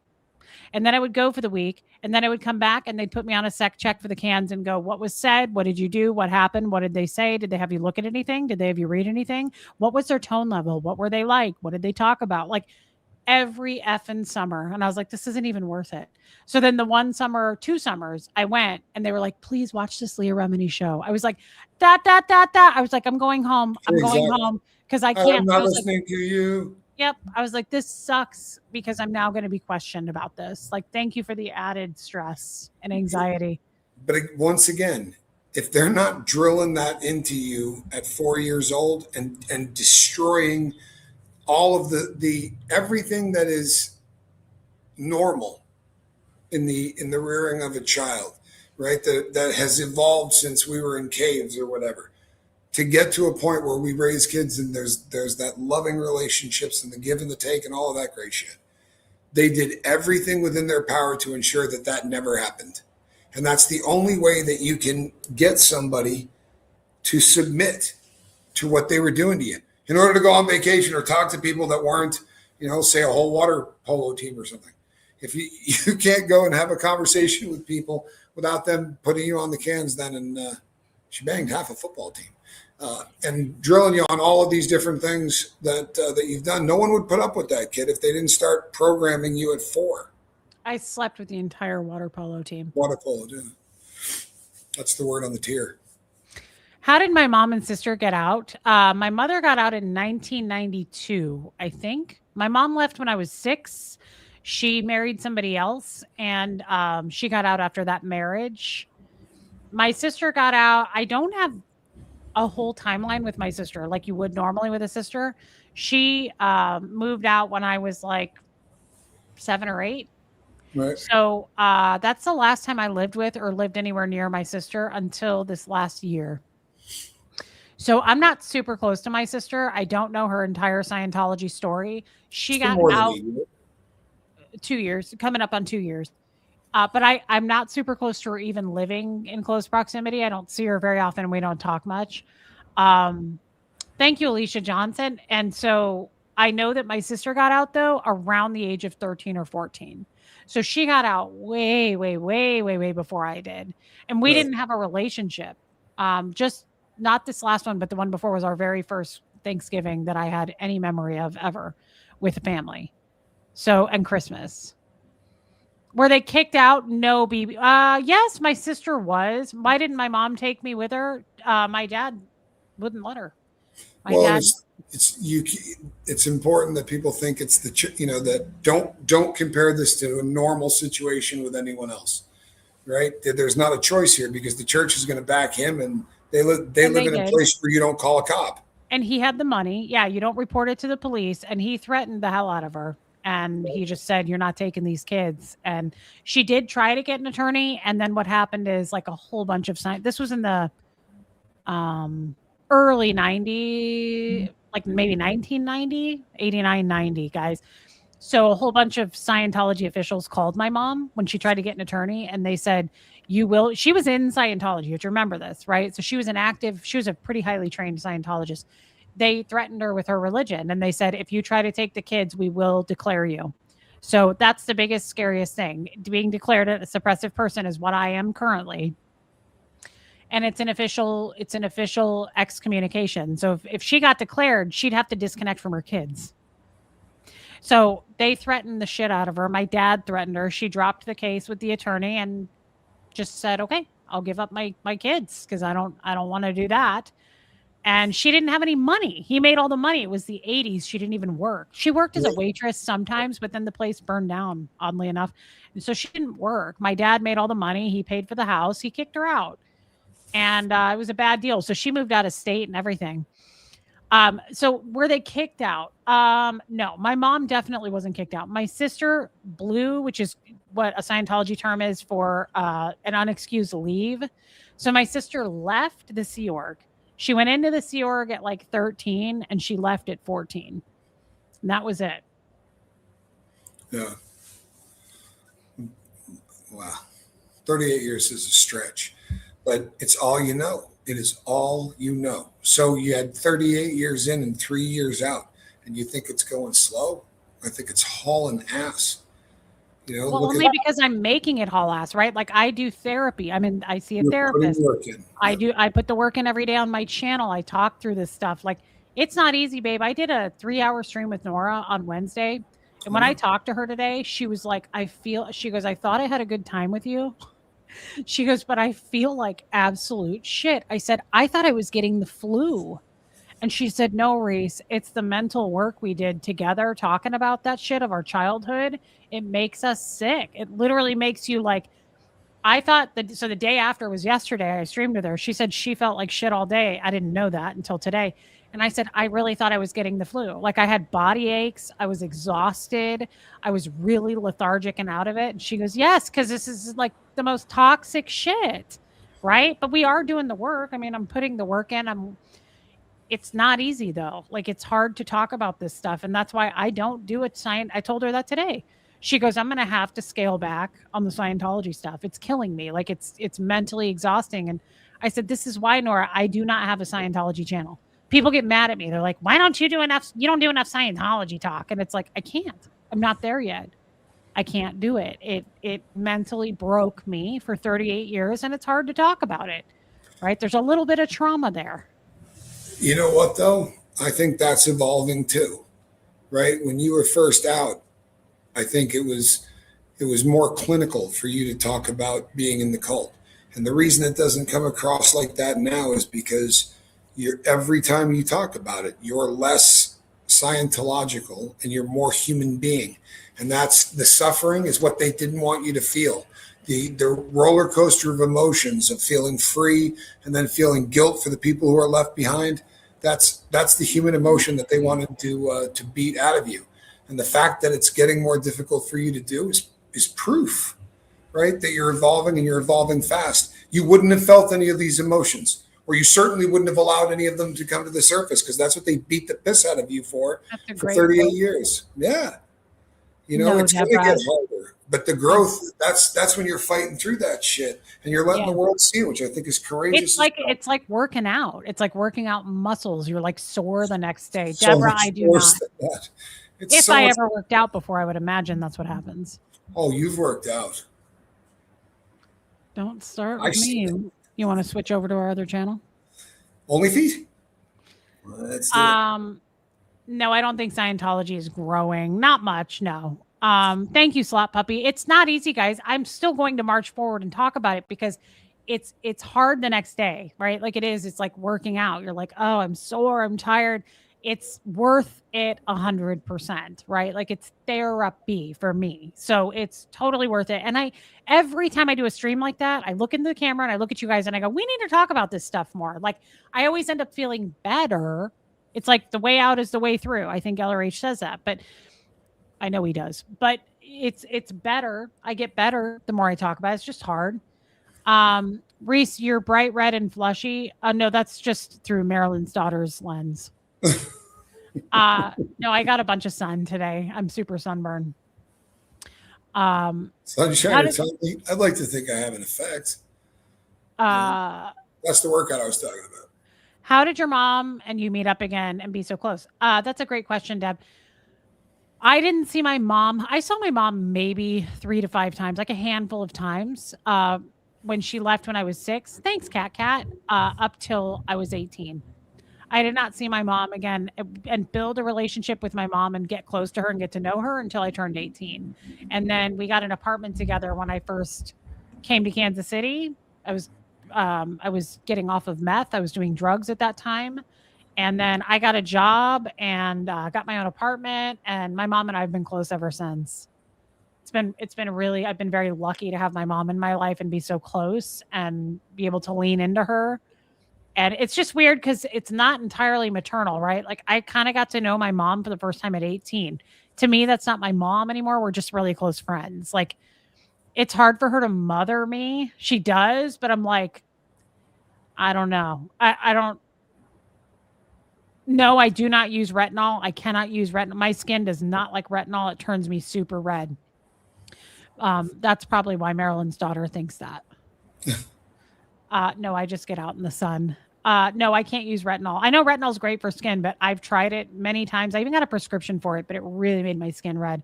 Hey, JR, you sent me some dog bones. One of the reasons I watch you is because you're mental. I forgot to even, how did you send bones? I haven't even put them on there yet. Thank you. They must be on there still. Thank you, JR. My dogs need it. Thank you for the wish list. Love it. It's very fun. Would your mom want to go on YouTube and I beg her to do that, Sharon? I would love to have my mom or my sister on my channel. Now, I've introduced my mom to my channel. When I first found Reese, she'd tell us something disturbing and then say, I'm fine, I'm fine. That's sad.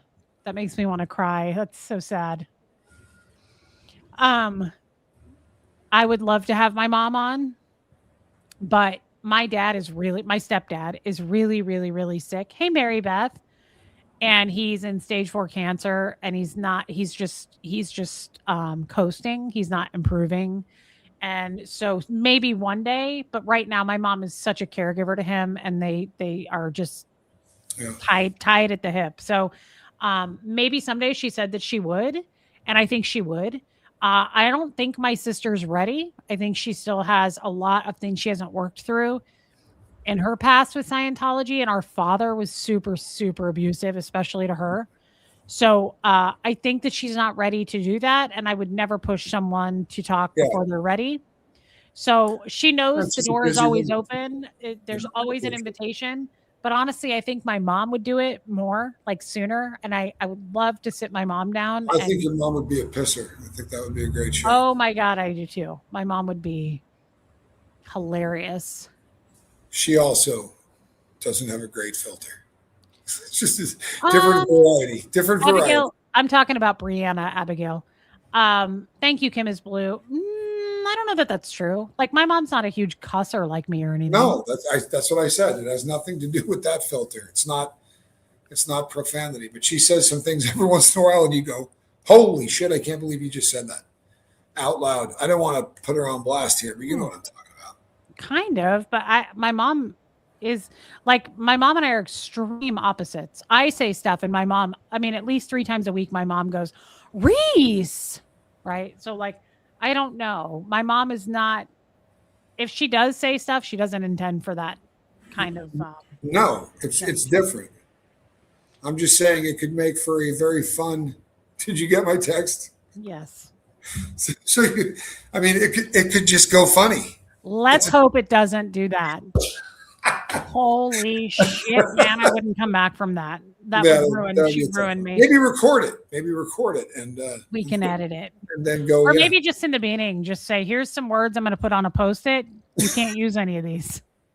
Yeah, that works. That's Is your sister also going through therapy? I don't know. I'm not close enough to my sister to know that, Deb. I really, my sister has her own like life. She's got little kids. First of all, my sister's 4 years older. She has a 2-year-old and a 5-year-old. They did in vitro. She really wanted children. And so she's happily married. She's got an amazing job in the medical field. We were raised totally separate. I was Right. not raised with her. two different My realities. sister has a very different life than me, and she is a very different personality than I am. Like, you would not think we were sisters. The only thing that's the same is our laugh. We have the same laugh, but That's true. otherwise, yes, but otherwise, no way. She's so different than I am. Just very different girl. It freaked me out the first time I heard your sister laugh. Yeah, everybody I don't know freaks if you out. when remember they- the look on my face, but I was Yeah. like, Yeah, you know who has that laugh where we had it is our father. Our father has that laugh.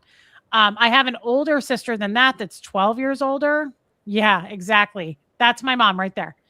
That's what Tommy was texting me about. So, yes, she's way more similar to my mom, Abigail. My sister and my mom are, yeah, Deb. Okay, Kim is blue. Kim is blue. That's I will- almost creepy. Yeah, I will go to a grocery store with my mom. This happened. And my mom will go, "Does that have mayonnaise in it?" She doesn't have a gallbladder, she'll poop her pants. So we can't have anything with a lot of fat. Is that Alfredo? Oh, it'll go right through her. And I always go, "Mom, you're lucky that like this isn't embarrassing for me." When we Right. were at Costco recently, it's a 3-pump deal, and I don't know how to parallel park. The middle pump opened up. She was like, "Get in there, Reese." And I was like, "I can't. I don't know how to parallel park. I'm not even going to try." And the attendant comes walking over and she rolls her window down. She's like, "She can't parallel park. She doesn't know how to parallel park." Like, that's my mom without a filter. I'm like, thanks, Mom. Like, thank you. Perfect examples. Right. So it's like stuff like that. Yeah, my mom, but she's very, very different than me. My mom and my sister are way more, probably I'd say, like personality wise. They kind of mind their P's and Q's, are more polished. Like I said, I say stuff all the time. It's weird because she'll say that like she'll poop her pants.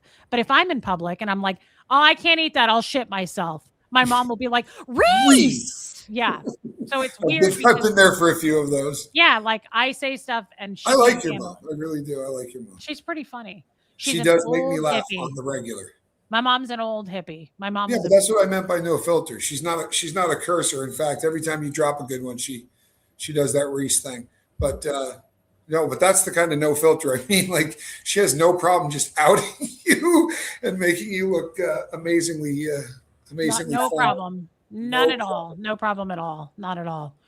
That's why I just think you might want to pre-record it. That's all I'm saying. Then you can do it as that an kind of stuff is, again, it's very difficult to embarrass me. Like I wouldn't have a problem going on a stage of 10,000 people and that happening. And I'd be like, it's life. I'm aware of that, but I'm I'd just like to saying, see- like I'd like to see the interview. all those like little catastrophes that people think are like, you'll never come back from that. That's life. It's just life. Like everybody has embarrassing moments. I just move through it. Who cares? You know what How they old say? That What which is it? doesn't kill you makes you stronger. In about 6 months. Cat, how old is your mom? She's an Aries. She just turned 71. Doesn't look like it though. I'll tell you, my mom It is is a not at all. babe. My mom is a babe. Hey, Murray Marion, good to see you. Looking for a photo. I just took a photo with her on Mother's Day. Where is it? You say it's your birthday. Now, my mom has really good skin, good Italian skin, but she's witchy. Like she has witchy hair. Ooh, witchy woman. When she turned 70, she was drunk on her second glass of wine at the steak place. And she was like, "I'm 70." She's like, "But I'm still a witch." And I was like, I didn't realize that like there's an age, like Yeah, age they kick you out. normally at 65. She's riding tough. Do you age out when you're a witch? Like I Yeah, wasn't. it's a union thing, you know. You hit Oh, dear 65, they're like, you're done witching. My mom's a tiny, tiny little thing. We're gonna need your broom. Yeah, turn in your broom. This is my mom. The cauldron. You're gonna have to remove the cauldron. Yeah, I love your mom. I really do. She's good. She's good people. She doesn't drink much anymore, but if she has a glass of wine, holy Lord. She's hell on wheels. Whoa. And kind of like her daughter. You know what I mean? Just one drink. What's that mean? What? Babe, I don't drink, and I don't know how many times. I've seen you drink twice, so you knock that off. You want to see a sex picture of my mom? She'd be so mad if I showed this, but I don't know why. I mean, it's hot. This is my mom back in her 40s. My mom was a yoga body. My mom's always been like 110 pounds. I don't know what happened to me. Both of my parents are thin. Look at my mom. You know exactly what happened to you. That was in her 40s. Look at her tiny little, like, tight. She worked out all the time. Look at her fucking hair. It makes me so mad. I'm like, why can't I have that kind of bush ass thick hair? But I see my face in hers a little bit. Like, we have similar features. I definitely see similar features. I love that picture of my mom. That's a good one. It's a great picture of my mom. She was a dish. Yeah, that was Linda Perales. That's not Nazareth days. She was in her 40s here. My mom boned the lead singer of Nazareth, but that was way before I was born. Speaking of no filters, my mom was a Band-Aid for the lead singer of Nazareth. Just thought I'd throw that out there. Like, look at her here. She looks like a character in Yellowstone. She absolutely looks like a character in Yellowstone. Often. For real. Yeah, she's cute. That's her now. Like, she's so damn cute. No, my mom. When she boned, when was that, babe? You're gonna have to get back to that microphone. I believe in the 70s. Mm-hmm. Oh, back when she boned the lead singer of Nazareth. Good Lord, you know what? This is gonna go off the rails. I just want to call it now. Like, look at my parents. Beautiful Dreamer 83 says, my mom did Peebo Bryson. Like, look at my mom there. Nice. Check out that hair. Yeah. No. Apparently she was boning the guy from ABBA too. From ABBA? Peebo Bryson was awesome. Thank you, Miss Sunrise Dawn. Yeah, Deb, you were put through the purifier, showed your body and pancreas, set up a whole heap of autoimmune. That's true. I meant to talk to my damn doctor about that. Will you guys remind me next time I go see him? It's going to be in 3 months. Will you remind me to do that, Kim is Blue and Pat Jonas? I also forgot to bring up my headaches. There's a lot of hair. There's a lot of hair. You know what? You would beat me. They do look like a couple of lions. You would beat me like a bass drum. If Kim's like, write it down, bitch. I don't want to have to. You know what? If I go to the doctor and I miss anything on the list, I'm in deep trouble. Like, I go in there and I'm like, I know Reese is gonna. So I got nobody. No, we're not talking about you. Apparently this is about me. I matter. Right, you do matter. But I should be able to put Marilyn Honig quotes that. Oh, yes. You know, honestly, I'm trying to rise above that and not think about, that or any of that, because I think it's healthier. And the whole visual image thing makes me want to vomit. Oh, my God. Speaking of Marilyn Honig. Oh, come on now. Oh, my God. Did you guys see this? I showed it on my show tonight. I thought that was her, and I didn't know who this was. I thought that was her. I was like, holy. Sorry. Oddly enough, I know who that is. I thought that was her. Oh, wait, it's not? Maybe I don't know who that is. I'm kidding. I actually do know who that is. That's some wild shit. They are not relation, but they sure look like they could be. Isn't that the HB? Yeah, it says it, but I didn't know who that was. Honey Boo Boo.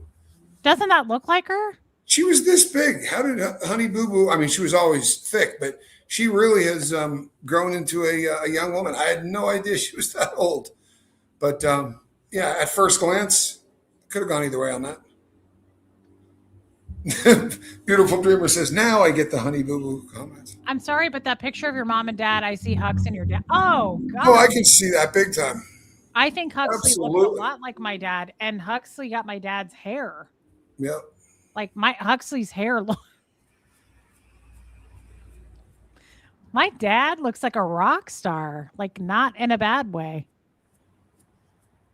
I'm so glad I didn't get that butt chin. Oh my God. Can you imagine?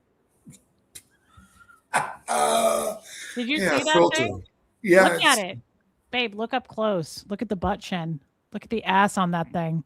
Yeah. Yeah. You ever seen me without this?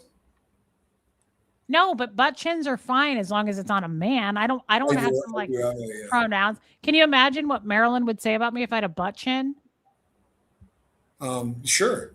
I look like a tomato with an ass on the front.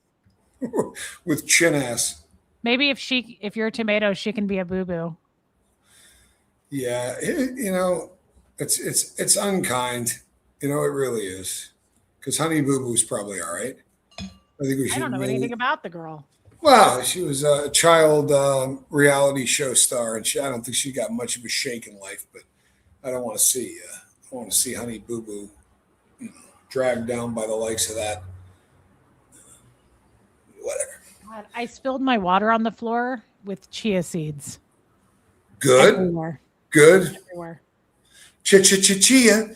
You're gonna have a pet coming up off the floor. Maybe one. I love chia seeds. I love the texture of them.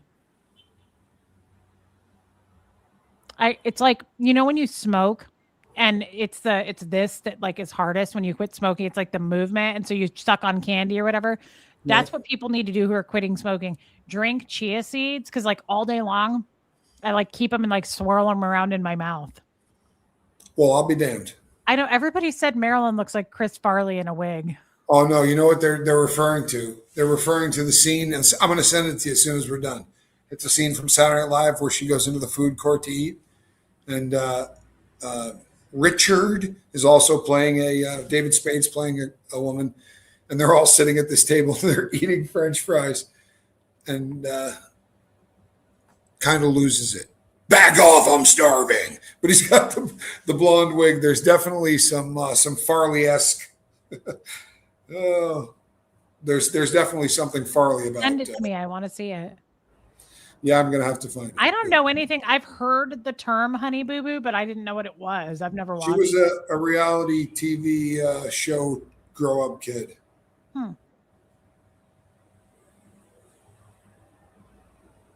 Oh, Armine sent me something. I don't know if she's still in here. She sent me huh? Oh, I thought she sent you this. No, she sent you look at this. She made this cake last week. Oh my goodness, it's an Audemars Piguet. That's a Royal Oak. She killed that. Yeah, look at that. That is absolutely incredible. Wow, I am blown away. Rolex Submariner. You got to send me all of those. Look at that one. Hermes. She is so freaking talented. That doesn't look. Oh, Paddock. That right there is one of the most iconic wristwatches of all time. That's the Calatrava. It's one of the first like rugged watches ever made. Yeah, that's incredible. That literally is so incredible. Talented. Armine, thank you for sending those. That's incredible. And you've got mad game. All right, Pooter, it's about to come over. Now, you're going to take the high road because that's who you are. Look at this. Because you're classy that way. Riley's Human just sent me this. Look at this. That's my very first live compared to today. Yes, I've done that. That is a perfect illustration. That is insane to just think about the dangers of Scientology. That was me as a full-blown Scientologist. And that's me out of Scientology. And I'm the one causing cancer and all over this world. Like, look at how unhappy, hey, Willow Tree, and sick and depressed and frump dump. Yeah. And look at that. That is like, they almost don't look like the same person. Because you're not. I've been there That's for a lot of it. You're nowhere crazy. near the same person. Thank you, Riley's Human, for sending that. That is insane. And I just sent you something as well, Pooter. I did not get it. Oh, yes, I did. It's not nearly as lovely as what was just sent to you, though. I mean, I still think Honey Boo Boo looks more like Marilyn, but I could see that. That was the high road I was referring to. Thought that was the high road. I could see that one for sure. That looks like her. Look, here's the thing, though. It is a very funny Saturday Night Live. Some of Farley's best work, in my opinion. He's like, hey, let me get some of those berries. I love. He's like, hey, stop it, back off, I'm starving. It's one of the funniest things ever. Loved Chris Farley. You have the Alzheimer's stare off in Scientology pick. Wow. Yeah, I definitely. So that's a thing. They say Scientologists look dead behind the eyes. Yeah. Thank you, West Coast. And that is, look at that, guys. That is actually very, very true. Look at that. Look at my eyes are so much more like alive. Look at how dead behind the eyes I look. That is so true. I have shark eyes. Do you want to hear one of the funniest things ever, Pooter? The first time I said to you, we were talking about a protest that I walked with all those people in front of the Celebrity Center, right? We went and walked around that and shit. And I remember coming back and I was talking to you about it, and you were like, I said they all had those Scientology eyes. And you were like, what are you talking about? I thought everybody on planet Earth, but apparently the Scientologists don't hear this. I'm like, but they have these eyes that look like no one's home. Yep. Like there's nothing, there's no spark. And you're getting better looking. It really doesn't make any sense, but you're getting better looking every day. And it's just, I think it's joy. I think it's freedom. I was gonna say, if you think about it, it's freedom. I have been told no HENR since I was 4 doing bull baiting in my kitchen. So now it's like life is so exciting. I have no boss. I can do what I want. And look there, your before photo looked like you were in trouble. Yes. Yeah. I walked around all the time like I was in trouble. Now I know I'm not. I have way more confidence. I pay my own bills. Like nobody is. It's like you're now living in color. Yes, Debbie. How sad though. It makes me want to cry too in a lot of ways. That is really depressing. And there are some pictures of you where you are radiating 10 times as much as that one. I mean, it's a beautiful photo, but there are some that, I don't know that everybody's seen all of the photos, but there are some of you down here where literally you light up the sky. The world just seems brighter when you're there. It's. I don't think so, Nancy. Not that I know of. I would have messaged you right away. Because there are no emotions, no personality. Tommy, you saw through it immediately. You saw the beauty behind those eyes. That's so sweet. Riley's human. You know what? I think in the very beginning when we just became really, really good friends, I saw somebody. I will check that out, Linda. I saw somebody that was funny as hell, and I think that like a lot of comedians, in fact, probably the majority of comedians, because of things that were so hard in their youth, they became really funny as a sort of a way to combat that. It's a way to, to make life easier. And I saw that. I thought that there was a hell of a lot of pain inside you, no matter how much you would say things like, nope, they took all that out of me. There's none of that. I thought, no. But the more that you feel emotions, the more of a challenge it is to you. But it's true. You change. You just glow. Thank you, honey. It's true. I would never go back to that. And Brock says you look like you just got out of a concentration camp. And she had.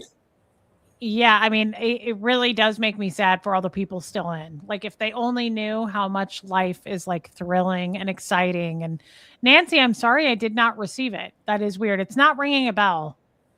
Deer in the headlights look. Yeah, that's a wild before and after, guys. That's really wild. It is. And here's the cool thing. The really fantastic thing about that is that really shows, the difference of the juxtaposition of where she was and where she is now. But the beautiful thing is, go catch about every 5 shows, right? Watch about 5 shows and then skip 5 more and then skip 5 more. And you can literally watch that happen in real time. It's fascinating. I've had a better seat than anyone else has. I've had a front row seat to this, but it is absolutely remarkable to watch the evolution of somebody coming out of a control group or two, right, that were just so overwhelming.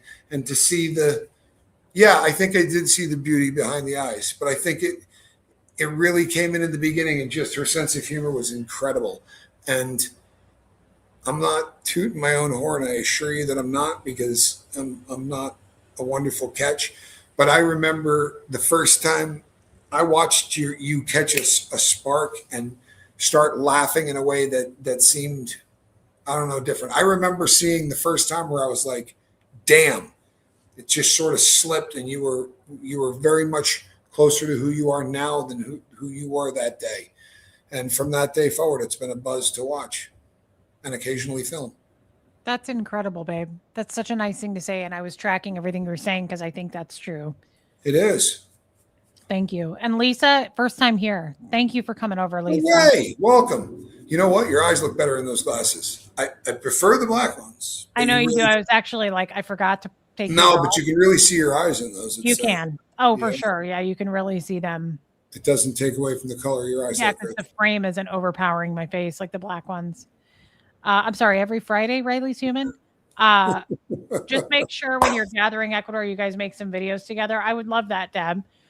You are also fluorescent light white. The fact that you are pink shows how much life you have inside you now. Wow. Absolutely. If you could put that picture back up again, that really is just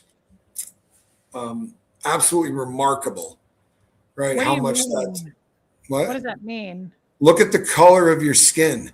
Oh wow! You know, people look pink and flushed and happy. You know what I mean? You don't traditionally think of people who are happy as being. Yeah, look at how pale I am. You're just sort of pasty. You know what I mean? And you do. You just there's a look of, gosh, it's not the same person. Really, it's just the eyes. It's the eyes for me. Like my eyes look very different now, and versus there. The person on the left looks 7 years. The person on the left looks 7 years older than the person on the right. And Debbie Zito just sent me something and said, "This is really old. I sent it long ago. This was you talking to Tommy on the lifeboat." Wow. And so that's the very top one is my very first time on YouTube. That was on Aaron's channel. Wow. Oh, wow. Look at my very first, I was still a full-blown Scientologist. Look at that. Yeah, that's the one I always pull up when I want to show you the difference. Those are the glasses I'm wearing now. Yeah. That's the one. That's usually the one that I pull up when I want to do the before and after shot. That's really depressing. That's a sad looking. And then the one of you and me and Salinas where I have on the Mickey shirt. Because that one you glow in that in a way that just. Look at this. That doesn't look like the same person. You know why? Because it isn't the same person. It makes me want to cry. It makes me a little bit emotional. That's rough, man. That's trapped right there. Yeah. That's like a prisoner. Yeah. Versus that, like, look at the color in my face and just like how happy. It's such a difference. Look how pale. Like I'm so. Oops, I didn't mean to turn that off. I'm so pale. Yeah, it's just a really, really different look. It's almost insane. Wow. Debbie, thank you for sending that. That makes me a little bit emotional. It would be weird if it didn't.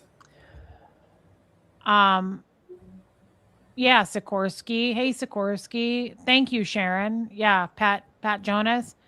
Deb Unfiltered, you have no clue how beautiful you are. Your skin is flawless. Thank you, Deb. I will just take that as a compliment. Thank you, Deb. How's that? Just drop it right off. All right. I was going to reject it. Thank you, Deb. It makes us all cry. I agree with you, Debbie Zito. I agree with you 100%. It makes us all cry that you are so far from that sad, trapped soul. It's hard to believe, honestly. Like Debbie, our little caterpillar Reese has metamorphosized into the most beautiful, radiant butterfly. Thank you. Wow. I love you, Karma Charms. Karma Charms Kittens. I met her in LA. I love her. Do you think you're poetically beautiful? Do you think your dad ever listens to your show? Never. No. He would be put on the cans about it. My father wishes I was dead. He hates me. My dad absolutely hates me. Yeah, he's a freaking ace. And I'll tell you what, this is the one. Darn it. I never do anything in the right direction. And it's only a 50-50 shot. You think I would do okay. That's the one that, that is the one that I always do. So the before, I do the one where you look like you just got out of like you're working for some communist government in Russia. And then I compare it to this one because you just look so happy in this shot. I do love that picture. That was a pretty good freaking night. You know what? That might be that night. It might be. It actually might be. Actually, yeah. I love. I wish that your eyes. It was like not a great picture for you. Your eyes. Terrible picture, but that's how you can always tell that they're not filtered. It's that. You always look fantastic. There you go. Yeah, Tommy. I wish that he just. I don't know if you had like a buzz. No, we hadn't even got there yet. I think what happened is I got a ton of sun. You did. You were sunburned in that. Yeah, and I had taken a pretty good beating from the sun. Yeah, I love that picture. In fact, we bought me the big "I'm having an old friend for dinner" hat. Remember? Oh yeah. Mm-hmm. Right after the horse was let out of the barn. I don't know what that means. Get you now. It's okay to feel emotional, but look how far you have come. There's nothing wrong. Emotion is a good thing. Your father's huge loss. Out of you, that was a bad thing. Tommy, you must take a lot of credit for how far Reese has come. She was doing good on her own, but when she met you, she shined. That's so sweet. That makes me want to cry. That is a beautiful thing to say. I'll be honest though, there was a period about a year and a half ago where she just started to come into her own, and then about 7 or 8 months ago, we spent a little time where we weren't talking, and I think it was probably like when we got back together and started talking, I was absolutely blown away at all of the things that she was doing in her life. And you've just come a long way. Amazingly. It's almost crazy. It Thank really you, is. honey. Guys, I needed this stream. I love this. Honey Lou says, goes to show no matter what the haters do, they'll never take you down as low as you've been. And I say that a lot. Hey, Susie, I say that a lot. They're too late. I have been in that cult, and there's nothing, calling me fat or a tomato or a liar or a fraud. You guys are too late. Like, you're not going to bring me on with that. You both have no clue that you impact a lot of us with your stories and your honesty and the love of your friends. I don't watch any other TV but you guys. Deb, that is so nice. Wow. Holy. Thank you, Deb. That's incredible. I love you, Heather Rhodes, and I know you were. You've been with me forever. That is so cool. You two are so photogenic, so awesome. No offense, but y'all could be the couple in a photo frame purchase. Why would that be offensive? No, that's awesome. Hey, our Sparkle Monkey. Yeah, I can't tell you how many times people would say to me, I think she uses filters. And I'll go, you want to see pictures of the two of us? Right? Because you'll see what I look like and what she looks like. So there's no filters. I just look like a handbag. And you look like you are blossoming. And it's perfect. Thank you, Bunny.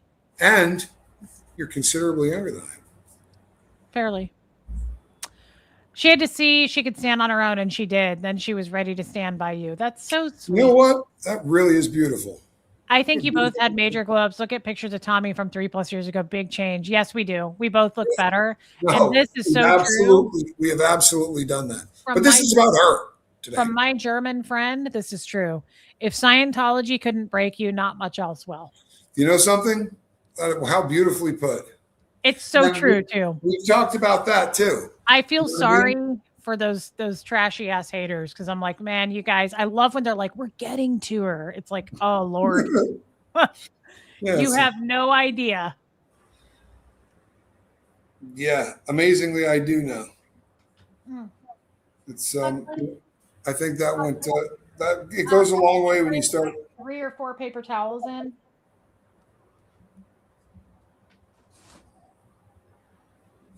Hey, that picture that I sent you yesterday, you did notice I was holding a cat in that picture, didn't you? The one where I'm sitting on the little deer. If you blow that up, I'm holding a cat. Oh, yeah, it was the first thing I saw. The one that your mom sent me when you were a little kid. Yeah. And I'm not doing a very good job of holding the cat. It's an embarrassing thing. I felt bad for the cat. I felt kind of bad for the Yeah, I cat. did. Yeah, but back then I hadn't got it down yet. I'm impressed with this stream too. We talked so many times about. I think you're just accepting a lot more about what's going on with. Nice. I think you're just getting a lot better. Moose, you big gangster. Slot puppy, we're working on it, but just the acceptance of the stuff about LRH and then the possibility that this is literally, we had talked about it before, but it's how you learn. You get to a point where it clicks, and it's exciting because I think it happens more often now than it used to. I think that you're gaining a shitload of knowledge about things that are not just important, but things that liberate you. If this wasn't making you feel emotional to find out, that it wasn't just, this dirt bag, but there was literally like evil. Ah, look at my girl. Hey, Caesar salad. Caesar salad. Yeah. Green beans. Kid, why are you so skinny, girl? Why are you so skinny? Can't really say Spuds anymore. Jane Fonda. Don't mess with our tomato. I love that. Look Kid at has lost all of her weight. Look at her. She is a shell of her former cat. Now she's like, see this? I can do crunches with my legs if she holds me like that. Back in the day, she was just like, I'm really. Do you guys pay attention to what this looks like right here, right now? Okay. Because for those of you that don't know Kid, take a good look.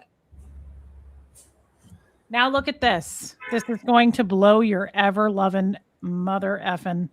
Kid is one of my absolute favorite cats. And I have high standards with cats. I love all of them, but Kid is exceptional. Look at this. Really look at this. Speaking of before and after, that's when I moved here 2 years ago. That's right. You couldn't tell us apart. Tommy was like, "Oh, I'm sorry. I thought that was Reese." You know what's odd, for real, is that no cat. I think it's all about her boyfriend. She's trying to look svelte because she's got a bit of a crush on her special boy. She does have a crush on Seamus. She likes big guys. Yeah, I get it. Even if they're a little dim-witted. And she smacks him around a little bit, and he doesn't mind. So I think she kind of likes that too. Oh, I get it. No, I get it. She also doesn't get fed treats. Excuse me? Because you know a friend? You have a friend? No, I'm a cat guy. She also doesn't get treats all day. My ex-husband was like, feeding himself and her treats all day. I love Reese and I praise all her accomplishments. I just want to say how happy I am, how much Tommy has grown into the person he is now in life. Happy. I love you. That is so nice, Joanne Hawley. Yeah, it really Thank is. you, my love. So much. Thank you for the super chat. Thank you for the kind thing to say. Beautiful thing to say. She was quite the pot roast. No, but Reese would pick up our girl and she would go, potatoes. Yep. She's been on Kids Zempic. It's crazy, the drop. And she's been checked by a vet because I was kind of worried. I was like, I think I'm going to take her just to be sure.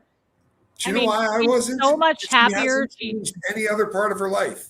She's healthy as hell. She plays. She runs around. I'll be plays all the time now. She runs and plays all the time now. I'm like, what? I'll hear the noise when we're talking. I'll be like, what is she beating the hell out of? She probably lost 5 pounds. Oh, easy. She's easy lost 5 pounds. She was full figured. Oh, wait. Was she a great big fat? You about a size 14? Back in the early bug tussle days, Tommy had a major glow up. Reese looks good on you. That's so. He does, babe. You weren't as cute, just like I wasn't. Well, wait till the next time you're here. I'll probably even get better. I do glow when you are around. Tommy doesn't get enough credit for his changes. I agree. He looks amazing. She looks clear-eyed, glossy-coated, and happy. She is. Yeah. We've all changed. I have a pot roast. I can't figure out how to get him a pot roast. Well, here's the thing. Neptunes, I'll never forget that you said that. That's hilarious. I Did think just that what, cut down what her happened food? is that the birthday boy liked to feed her cat treats to the All tune day. of about 3 a minute for 5 years of her life. So BB, I never cut down on my cat's food. They eat when they want to eat. I open Mine's feed. I don't like feed them at a certain time. They just eat. The bowls are always full.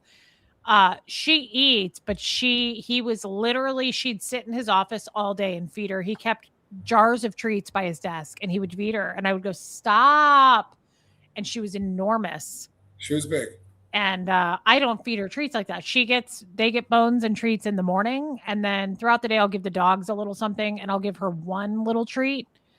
But I mean, he was probably feeding her 30 treats a day. I mean, it was insane. It was like, Yeah. She and I bonded very quickly. My first day in the basement, she came up and we became friends. And yeah. she's just a great cat. Honestly, one of the sweetest animals I've ever seen.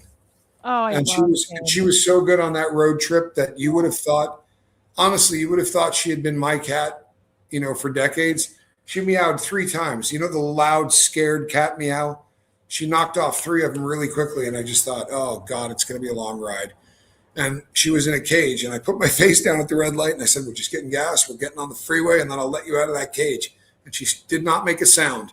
I put gas in. When I opened the cage, she walked right out, got in my lap, looked around. I said, "You got to be kidding." She was such a great animal to have on a road trip. Didn't she like lay on the dash? She didn't care it was 12 hours and she just like sat in your lap. And there was no rain, hot day, but I kept the windshield wipers on forever because she would go like this and try to go back and forth and catch the Oh, I didn't windshield know wipers. that. That's cute. Yeah, Yeah. she had a great ride with you. She didn't freak out at all, did she? She did not care at all and held her bladder the entire time. We had litter in there, but she just held on to the bladder. And the only time we put her in the cage is if we stopped to get gas or Yeah. get food. And she Mhm. just didn't have any problem. She'd get back in it, not meow. Yeah, she was an amazing cat to take a road trip with. It was I a trip. love Kid. Kid is I an do too. amazing. I love her. Um, There's some great pictures of her. Like I fell asleep and she comes up and she keeps getting closer and closer until you wake up and me she's every right day. here. I wake up every morning and she's like nose to nose. Yeah. Kid knew what she was leaving. Yeah, JR. I have to thank Danny Masterson for finding you both. How weird is that? Not sending him a card though. No, yeah, I don't think he. You know what? I guess That he's is not weird. that big dyed in the wool. If you're that guy and you really believe your religion, I don't understand why you're still here. And I'm not advocating for somebody bumping themselves off, but if you really believe all of that, wouldn't you be saying, "Yeah, this one didn't work out. I think I'm going to come back and try a different life. This one sucked." I mean, it was fun till I, screwed it up and destroyed people's lives and whatnot. But Yeah, it's horrific. Danny Masterson, that whole thing. We love y'all. Who doesn't love love? Slop Puppy, it's so much better. Can you imagine? Like, I think about the hate streams they do every day, and I'm like, man, no wonder they're ugly. Like, these are so fun. It's fun to laugh and just be real and kick back. It's like, who wants to be like, okay, we're going to talk about Reese and Tommy today, and I'm so angry. It's like, oh my God, you beat your children. That's why you're angry. Stop being mad at us. you Go know, apologize to your kids.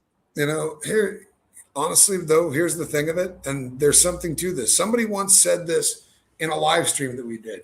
They said, just look at the people that send out the hate versus the people that don't. And just like the before and after shots. And I'll absolutely admit 100%, be the first to admit, I look a lot different when Reese is not in my life. You do. Yes, look a lot. I do. I look a lot do. different. You do. Yep. I love that too, Riley's human. Guys, and it's the truth. Like, it's the absolute winners versus losers. Like, go look at those people. Are any of them attractive? They don't even have teeth. Like, go look at those people. She beats her children. Like, those are lives that I just really aspire to follow in those footsteps, right? Like, you can tell who's laughing and loving life and succeeding and happy and who's not and who's got a boss, right? You can tell those people are following marching orders. Tommy and I hit go live and we don't even know what we're doing. We don't have an agenda, right? Yeah. In fact, you know what she said tonight? She said, this will be a fun topic, but I don't want to, I want to see your reaction to it in real time. Yeah. Before we hit go live, I said, I want to talk to you about something, but I'm not going to tell you what it is because I want to see how you react to it. And he was like, is it a true crime thing or is this like our sex life? I was like, no. It was about the Scientology thing. And Tommy's we did a stream on Aleister Crowley, so I knew that it was something you'd get, and I wanted to know your take on that. So that's why I kind of waited to see.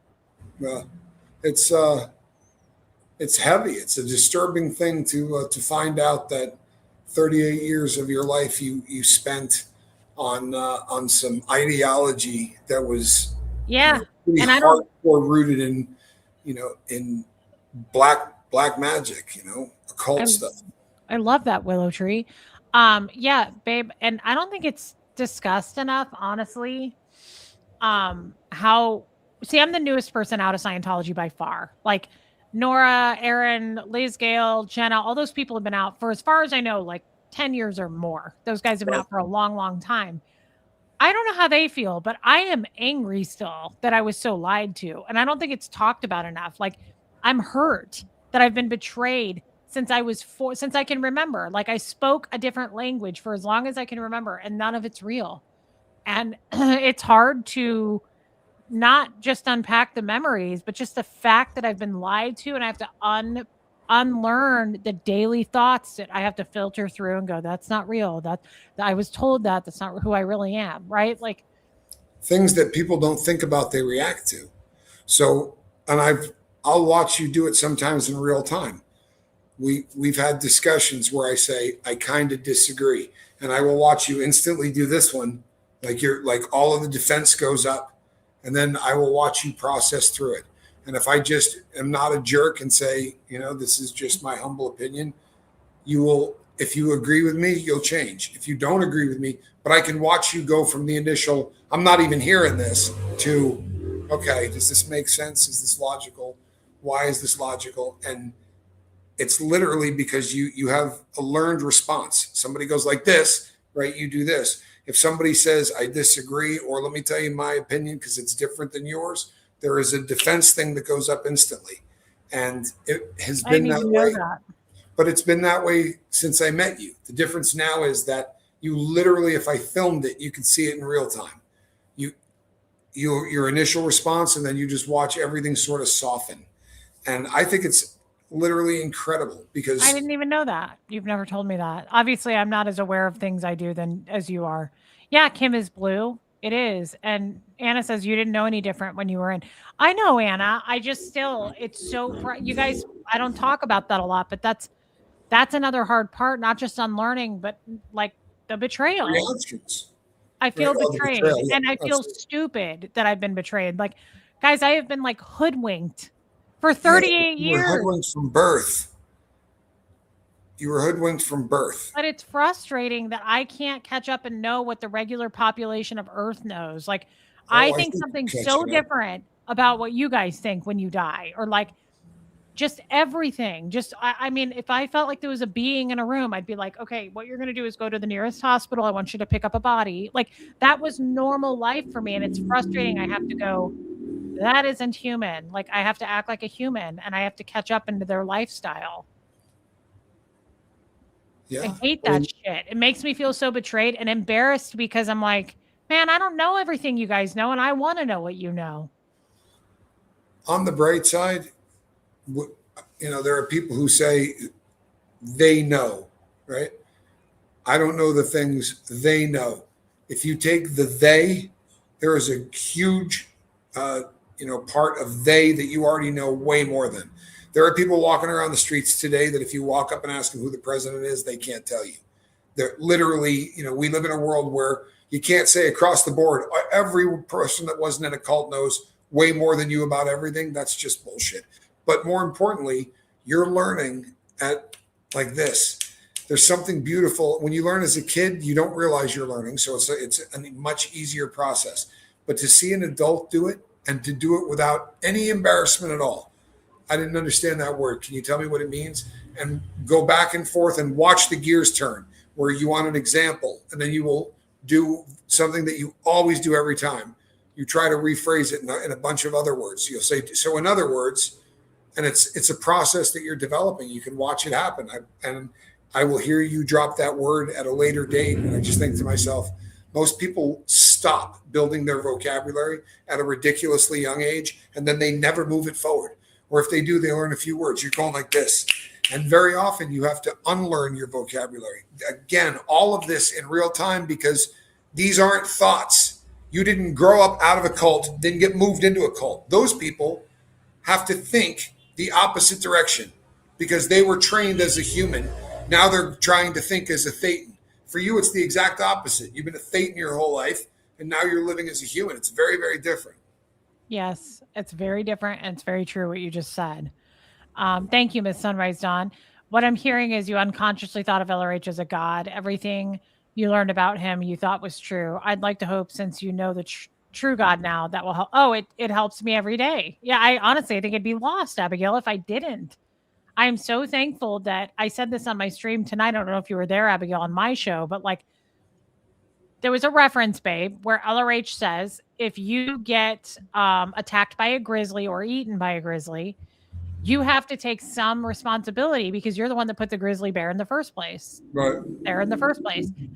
Because we are responsible we are the creators. There is no God. We created it. And that makes you feel very isolated and alone. I never liked that policy because I thought, I don't want to be responsible for a bear attacking me. That's not like, it always felt, I used to get so pissed at that reference. And I felt so alone. Like, so I'm the creator of this universe. I'm the reason that and so now that I believe in God very, very strongly, and I have something called faith, which I never even knew what that meant. Yes, I love that. I'm so glad that I can take some of the responsibility off of me and go, that was God. Like I'm not in charge of this world. And I hated being told I was. I'm like, no, we're not meant to be the all-knowing, all-powerful. It pissed me off. And so now it feels so good to know, like, I do have somebody above me that looks out for me, that I can talk to, that knows me better than anybody else, created me. And that was a huge turning point for you. Huge. Like, it's massive. That I think honestly, I started to look better when I started believing in God. Like, I feel like because there was so much weight was lifted. I was like, this makes so much more sense. Like, it never made sense that I had to be responsible for my diabetes, that I was responsible when I got a cold, that I was responsible if I was in a car accident. Like, those are acts of God. That's not me. Like, it used to make me so mad. But Abigail totally nailed it, because what's happening is he's absolutely God. Because anytime anything comes up, the first phrase is, well, LRH said. If you're doubting anything, you're going to go and there's a way to look up what LRH said about that, because he was a speed freak, right? Who never slept and has said something about everything. And those policies, and the things that he said contradict the shit out of each other, right? Over and over from one side to the other. But it's that his word was holy doctrine. Plain and simple. Yes, but I don't think people realize having a godless, like not even allowed to turn to God, to ask about God. I got in trouble for that. Correct. So being removed from God and then being told you're responsible if you get sick, you're responsible if a grizzly attacks you because you put it there in the first place and created this world. I don't think people realize how effed up and isolating that is. That makes a person feel so alone that there's nobody bigger than me. There's no creator. There's I brought this all into existence. Like, it makes you feel really insecure and alone. Yeah. It's all on you, right? Like it makes me think of Bruce Almighty when he's like, I'm taking some time off. You're God. Like, it's all on you. It's like, oh, sure. Okay. I never felt in my heart or just in my soul that was right. I never felt good about that reference alone used to drive me insane. Like, I'll have to find it, but LRH was, I think I have it emailed to me. Yeah. LRH was if you get attacked by a grizzly, remember you put it there in the first place because you created Earth. And it was like, no, dude, no. Miss me with that shit. I don't like that. But there were a lot of things, not just that LRH said, but there was a lot about, you were pushing back from the word go, which is ironic because you didn't know anything else. But the reason you were always getting in trouble and having to deal with shit is because you did push back. You weren't cut out for it. You No, really I mean, I forced myself to believe that stuff because again, there's no questioning it.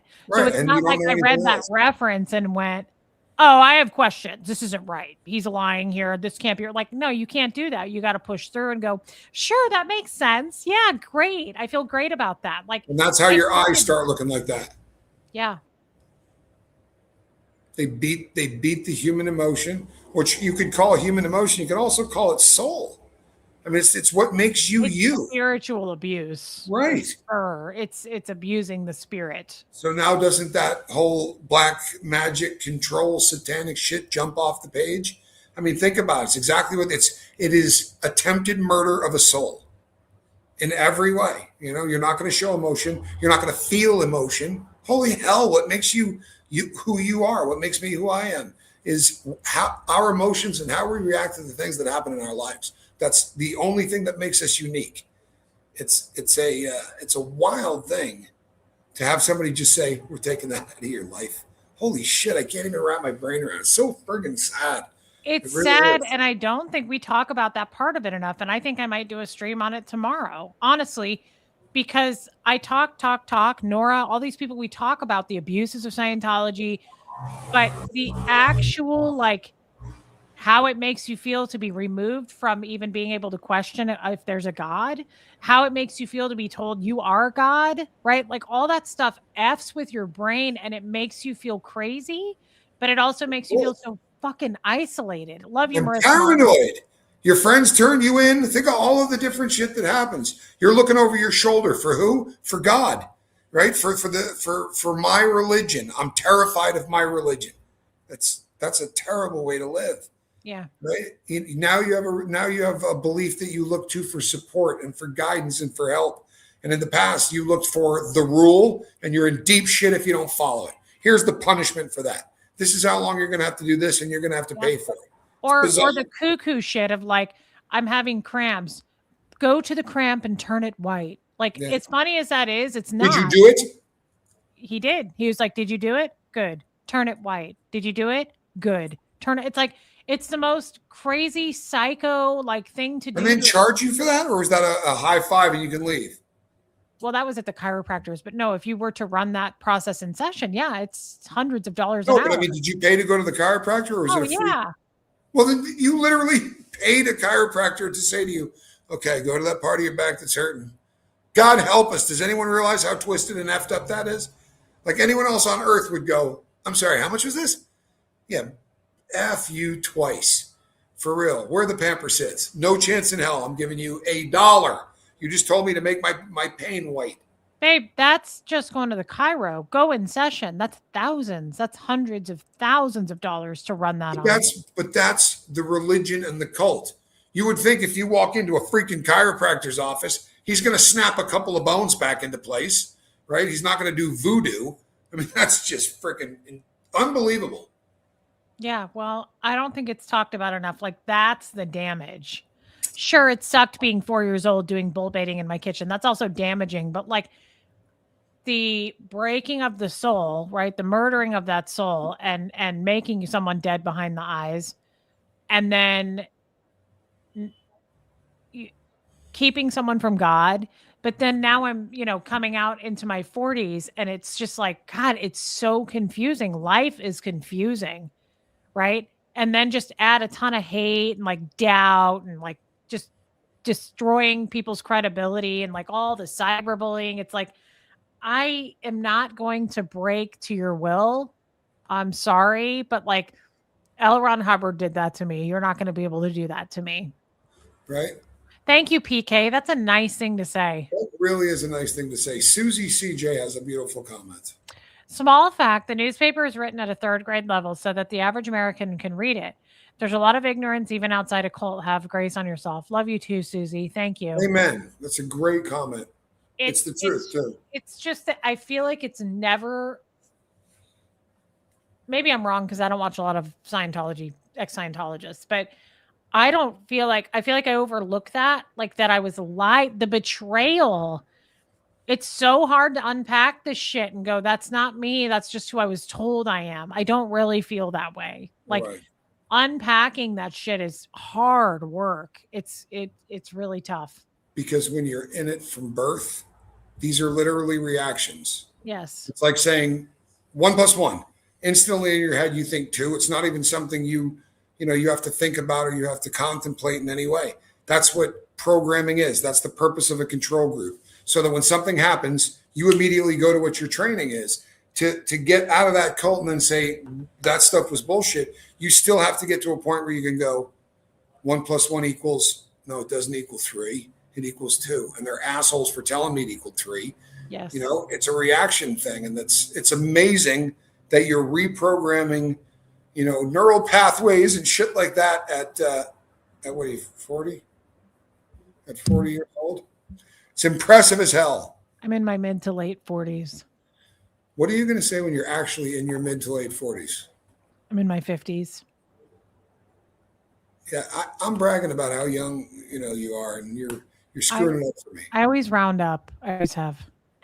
Well, then I'm going to have to round up. I want that age gap. I like it. Oh, I hope you round up. If you tell people you're in your 70s, I'm going to get super snail trails. Good God, Danny, that's all we need. I'm not ready to tell anybody I'm in my 70s. I am. My brother can do that. But this was a fun show, everybody. And thanks for being here. Soul murder. I think the attempted murder of the soul. It's probably I've always viewed rape the same way. I'd like to unpack some of this on my channel tomorrow. If you gals wouldn't mind coming over, and maybe Mop Man if he's still here. I'd like to talk about this. This is something I feel unsettled about, and I need to discuss it and talk it out. Abigail, may God our Father and the Lord Jesus Christ give you grace and peace. Well, I love that. Every time I think of you, I give thanks to my God. Whenever I pray, I make my requests for all of you with joy. New Testament. Abigail, that's a lovely scripture right there, girl. Thank you. And Abigail, I don't know if you know, I was going to do a God stream on Monday afternoon. I would like to do that. I'm ready to do another God stream. Thank you for your super chat, Abigail. That was really nice. I haven't said snail trails in a long time. Did you say Monday? Mm-hmm. Would you like to come over? I could probably pop in for a minute. Yeah. I think the way you did it the last time was good. You had a chance to. I like a pop in. I like to do like the first hour, and then maybe you could come in the second hour. Okay. Yeah. Okay. It works for me. Thank you, Abigail. I love doing God streams. Thank you, FinFan. Guys, I mean it. Thanks for being here. Please, on your way out, hit subscribe. Hit the like button. Can Tommy come on? Yes, Tennessee girl. He's going to come on. Hit the like button. Me too, Renee B. And, relationship Tourette's. Oh, my goodness. Here we are. We almost screwed it up.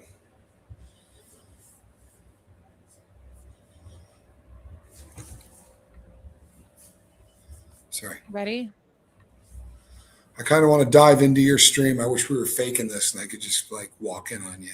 We've done that once or twice. Is it the hair still? Okay, you ready? I am.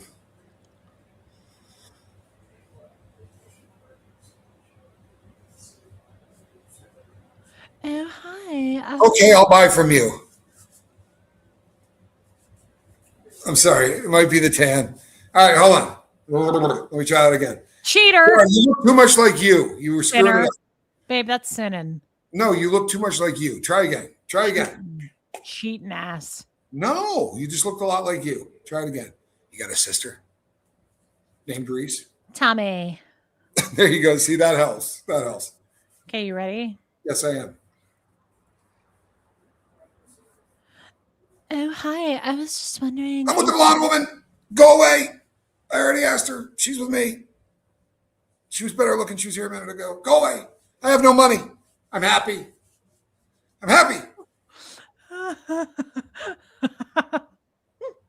It's so sad that you rock back and forth every time we do that. It's so depressing, babe. I feel sorry for you. It's kind of how I see the Armine, get your ass into bed, snuggly bug. My goodness. She's dedicated. That literally is going the extra 4.5 miles. Incredibly talented. Yeah, I'm blown away. I'm literally blown blown away. She's But I incredible. happen to be a watch person. Those are She's incredible. the detail on all of those. If you removed the manufacturer's name off those, I would have known every watch and the models. You just nailed it. They look Renee very, B asked me this earlier, and I don't know. Is the left or the right Mickey? I think the left is Mickey. yes, this is how it is. Yeah. Okay, I thought so. Yeah. Mickey, Minnie, equal time, equal time. Equal time. Equal time. That's what he says every night. Equal time. If I Love you, go Armine. with one, I feel like the other's going to be bummed out, and I certainly will be. Very strange. It is not. Every time I show him my cooter, he's like, "Well, hey, you, how you? I miss you." Thanks, Neptunes. I do too. I love this this brand. Baby doll? It's a I'm brand. kidding. You're baby doll. Yeah, sure. You You're a know. liar. You know you are. Yeah, one Guys- day she gets convinced that. Yeah. Anyway. Everybody, thank you. What? Thank you for being here, everyone. Thank you to the mods for always working hard and protecting us. I love you guys. I will be back on my channel tomorrow. I did 2 streams today and a 4-hour phone call, and I'm doing good. I'm going to go get a snack. Your voice, you're going to be paying for it tomorrow. It No, sounds like you you've been said that gargling yesterday. glass. And I was right. No. Yes, I was. You started off the show by saying that. There's a lot to be said for the fact that you. Thanks, Tommy. She grabbed the left earlier, and I didn't know how to address it. Yes. Well, now that we've got that established. Renee B. All right, guys. I love you. Thank If you. you head Thank on you. over to Only Feats, I can explain to you exactly why one is different. I mean, why I named them that way. That's true. Because there's Yeah, on our sex channel. Only Feet. Thank you for the super chats tonight. Thank you, Abigail. Enjoy your church conference tomorrow. I love you, Armine. And I love you, mods. Thank you. But guys, thank you for the super chats tonight. Thank you for the memberships. Neptunes, thank you for the gifted memberships. I love you all. I'm going to hit end, babe. I'll see you in a sec. Okay. Night, guys. Good.